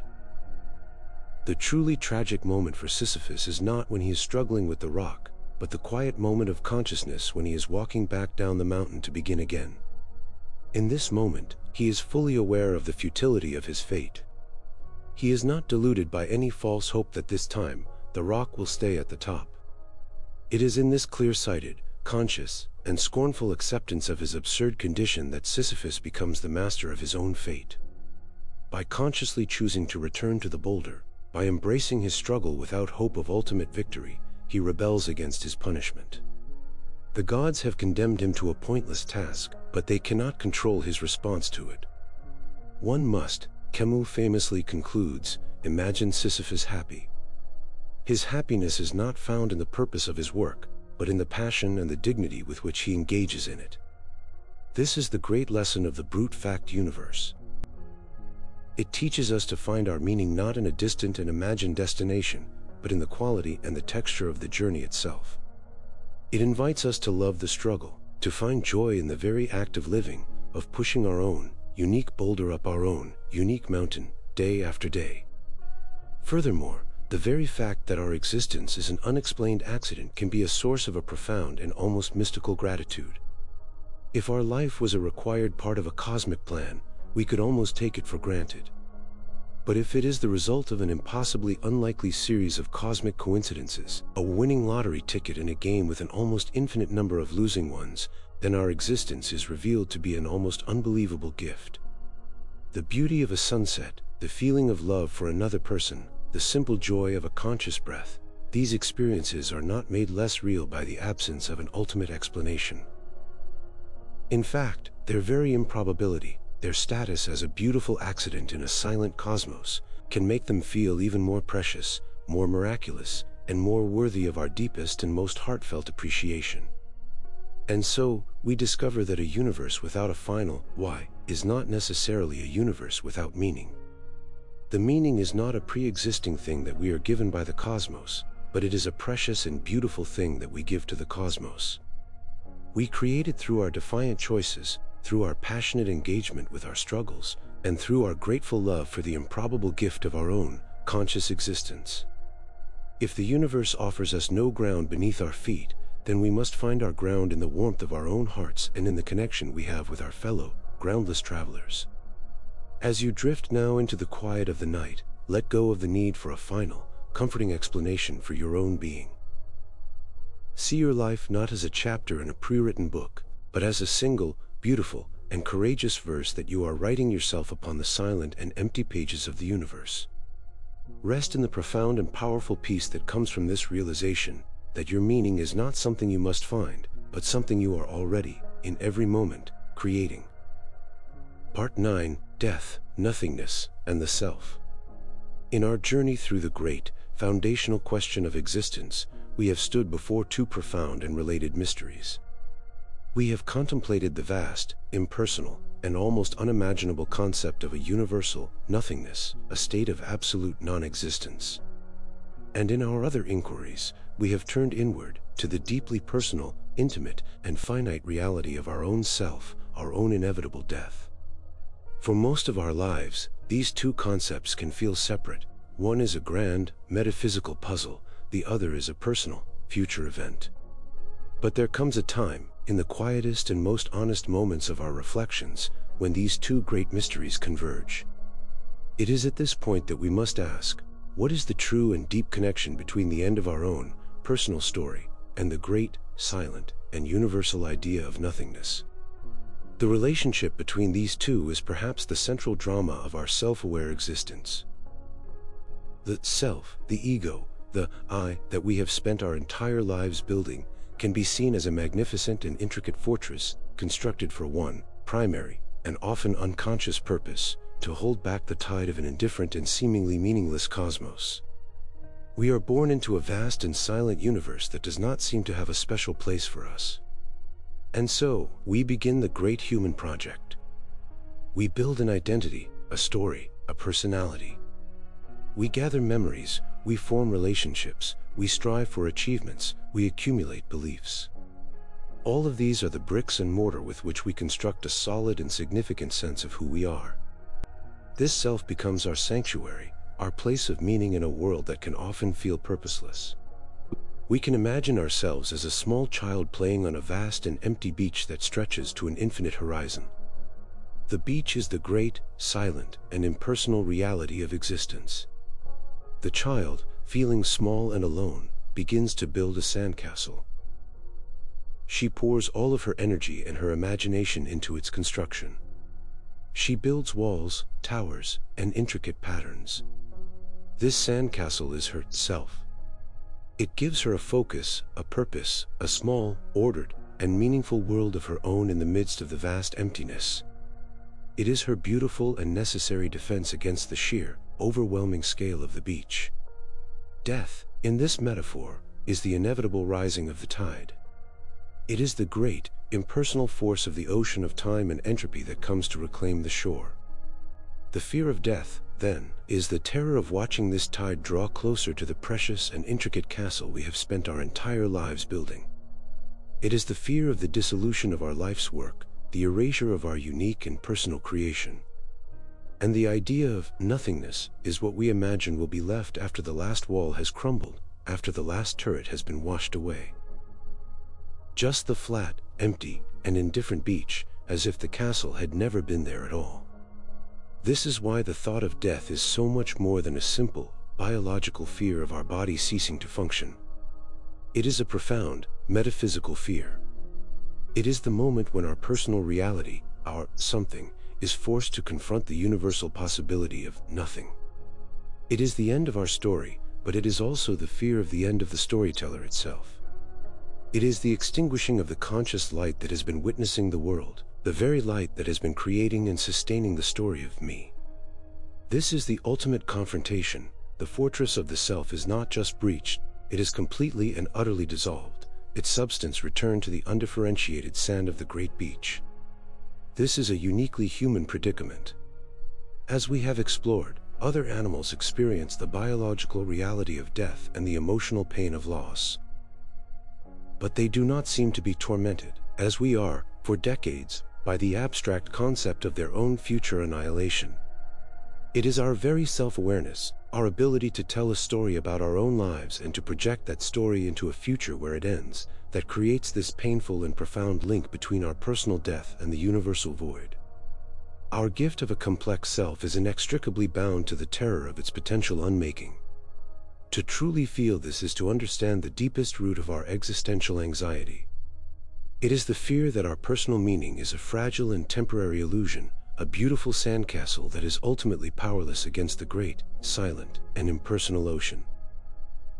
We are the one part of the universe, as far as we know, that creates a personal and meaningful something in the form of a conscious self, and we are therefore the only part that must live with the constant and terrifying awareness that this something can be reclaimed by the great, underlying nothing. As you drift now into the quiet of the night, see the intricate structure of your own self, your memories, your hopes, your loves, with a new and gentle appreciation. See it as the beautiful and courageous work of art that it is, a precious and ordered world that your consciousness has built. Do not, in this moment, fear the distant tide. Simply honor the beauty of the castle. Honor the love and the effort that have gone into its making. Rest in the quiet dignity of this precious, personal, and meaningful something that is you, a unique and irreplaceable story being told against the backdrop of a great and silent mystery.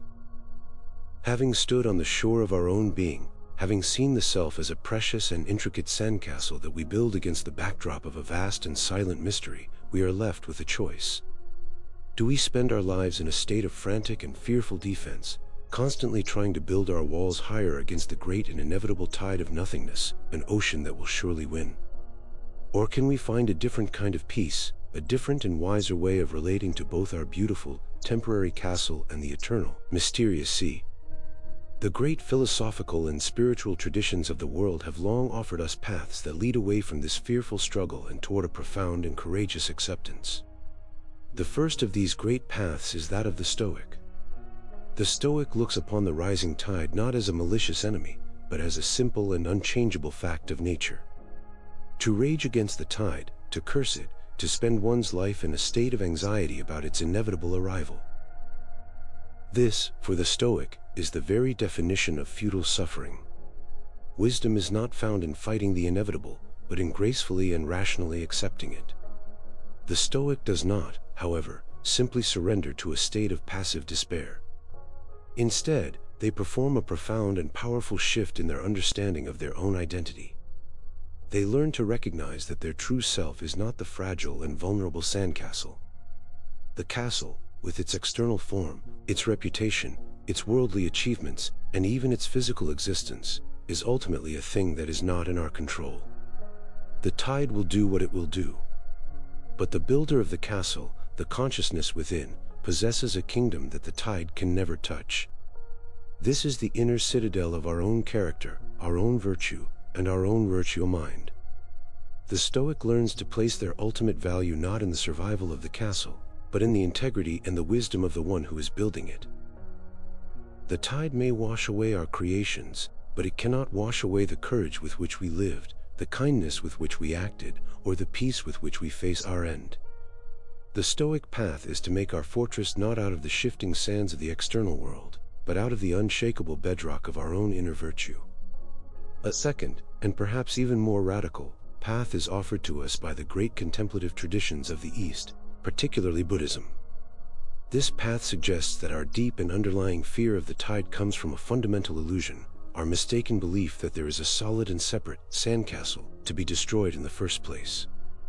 The Buddhist path is one of deep and careful introspection, a process of meditating upon the very nature of this self that we so fear losing. And when one looks with a quiet and concentrated mind, as we have explored, one does not find a solid, enduring entity. One finds only a dynamic and ever-changing process of thoughts, feelings, and sensations. The practice of mindfulness is the act of patiently deconstructing our own sandcastle, of seeing that it is not a solid thing, but is just a temporary and beautiful pattern made of individual, shifting grains of sand. From this perspective, the fear of our own annihilation begins to dissolve, for we realize that there is no solid thing to be annihilated. The return of the sand to the great beach is not a tragedy. It is a simple, peaceful, and natural returning of a temporary pattern to its source. This is the wisdom of anatta, or no-self. It is the realization that our fear of nothingness is a product of our ego's desperate clinging to an illusion of its own solidity. To let go of this illusion is to find a peace that cannot be threatened by the tide. The third great path is that of the mystic, a path that offers a final and beautiful shift in our very identity. This path suggests that the ultimate liberation is to stop identifying with the sandcastle altogether, and to realize that our true nature is, and always has been, the ocean itself. This is the experience of unity, the dissolution of the boundary between the individual self and the great, cosmic whole. It is the realization that the same consciousness, the same fundamental being that is looking out through our eyes, is the same consciousness that is looking out through every pair of eyes, and is the same silent, aware presence that constitutes the entire universe. In this mystical view, the individual self, the ego, is just a small and temporary wave that has risen from the surface of this great, conscious ocean.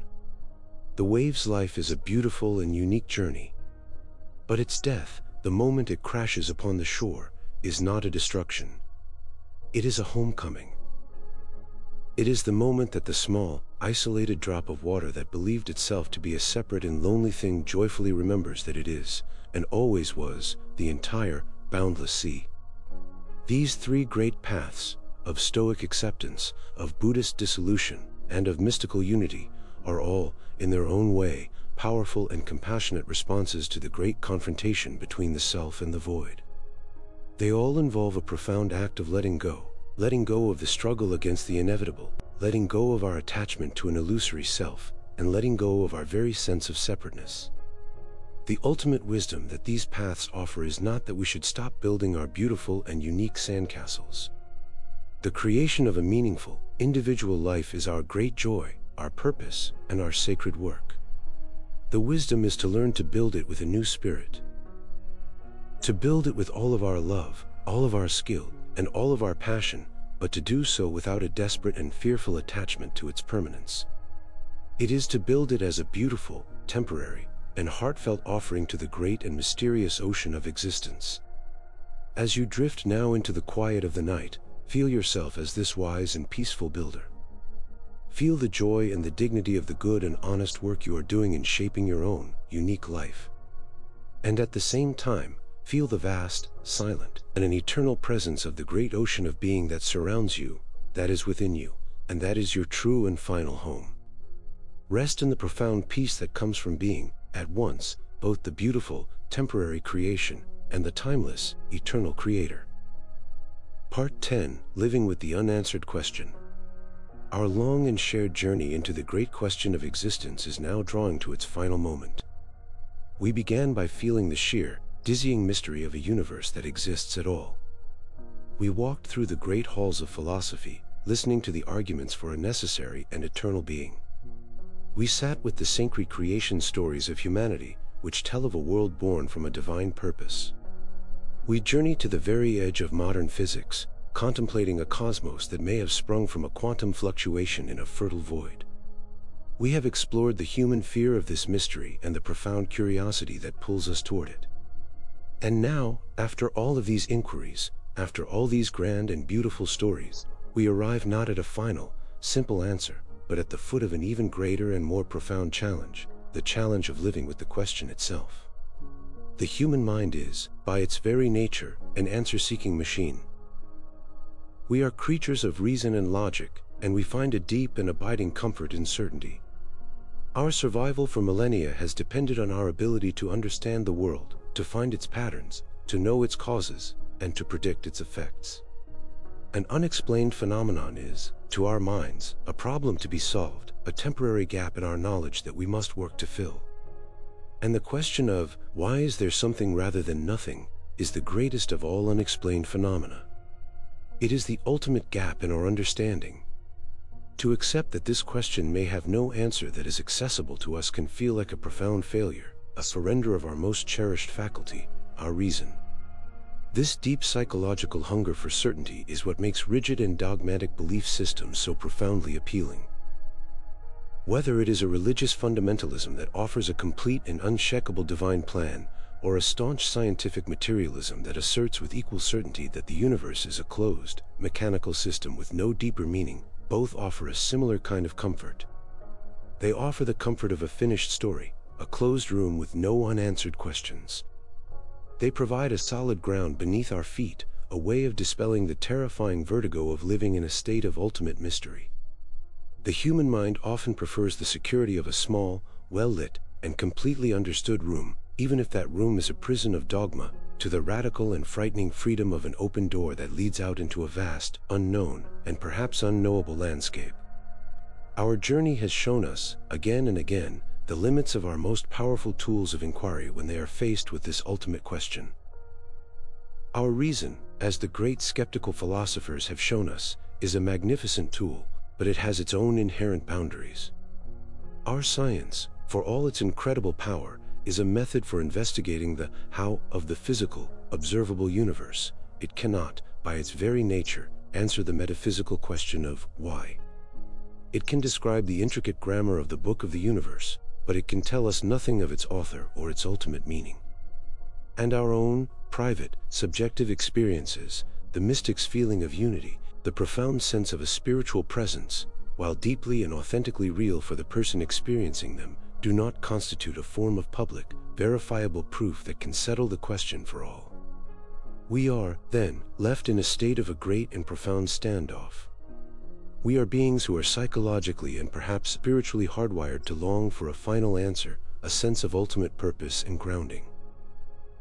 And we find ourselves in a universe that seems determined to meet our most profound questions with a deep, vast, and impenetrable silence. To truly and honestly inhabit this space, to resist the temptation to flee into the false comfort of a premature certainty, is the great and difficult task of a philosophically mature life. It is the challenge of learning to live, not with a comforting answer, but with the unanswerable question itself.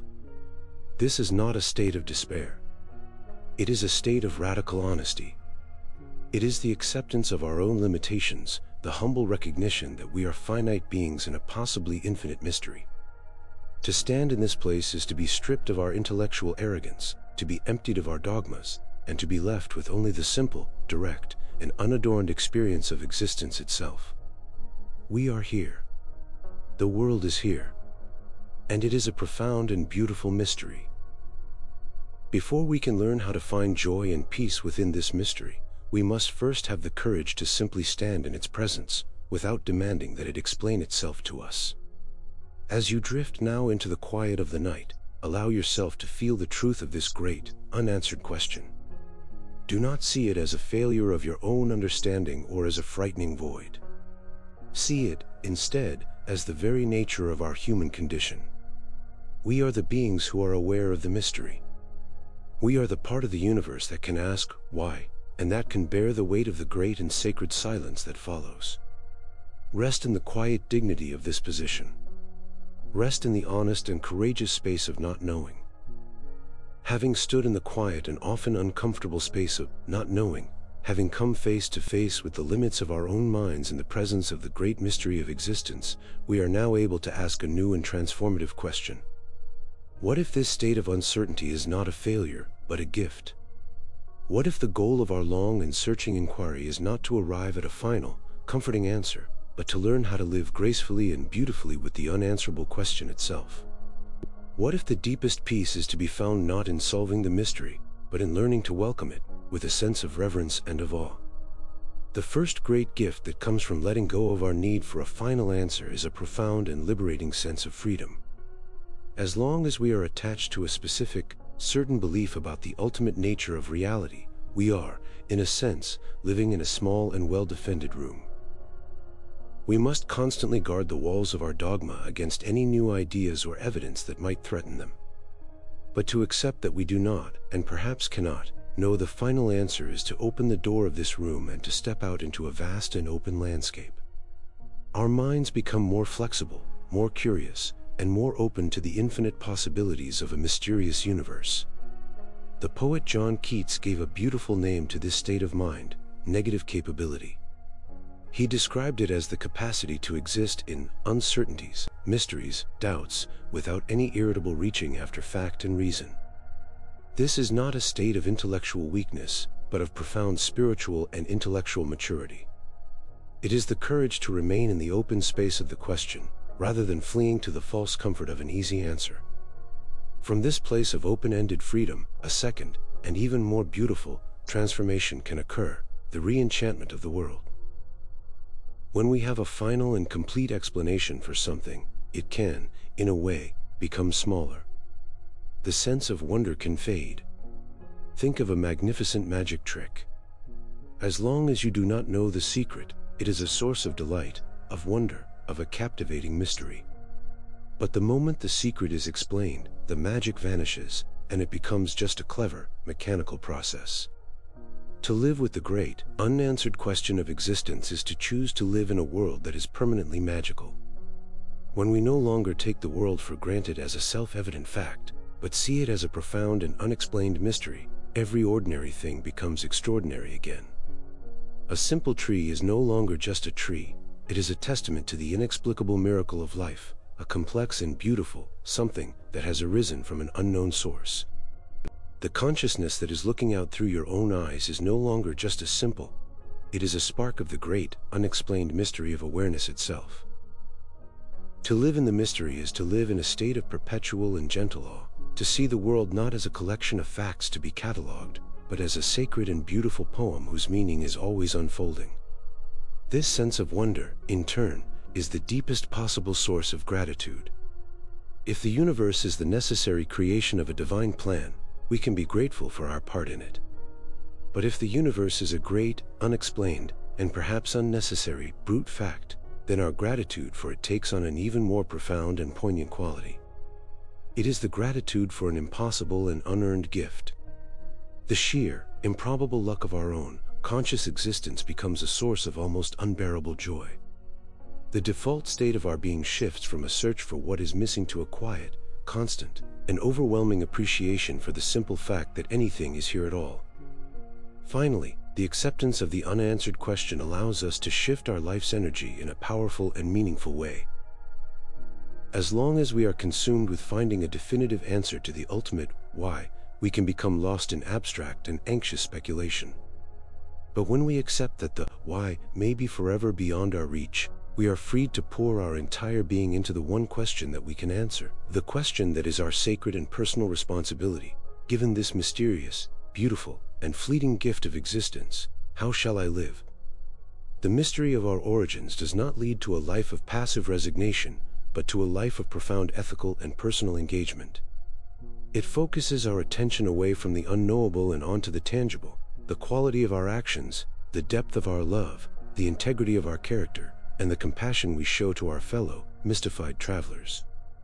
And so we come to the end of our great inquiry. The ultimate answer to the question, why is there something rather than nothing, is not a statement. It is a feeling. It is the feeling of profound and humble awe. The deepest peace that we can find is not the peace of a solved puzzle, but the peace of a surrendered heart, a heart that is content to live and to love within the beautiful and sacred embrace of a mystery that is far too grand to be understood. As you drift now into the final, quiet piece of this series of reflections, allow the great, unanswered question of existence to be not a source of turmoil, but a source of deep and lasting comfort. Let it be the silent and constant companion that reminds you of the miracle of your own being. See the world not as a set of facts to be known, but as a sacred and endless mystery to be experienced.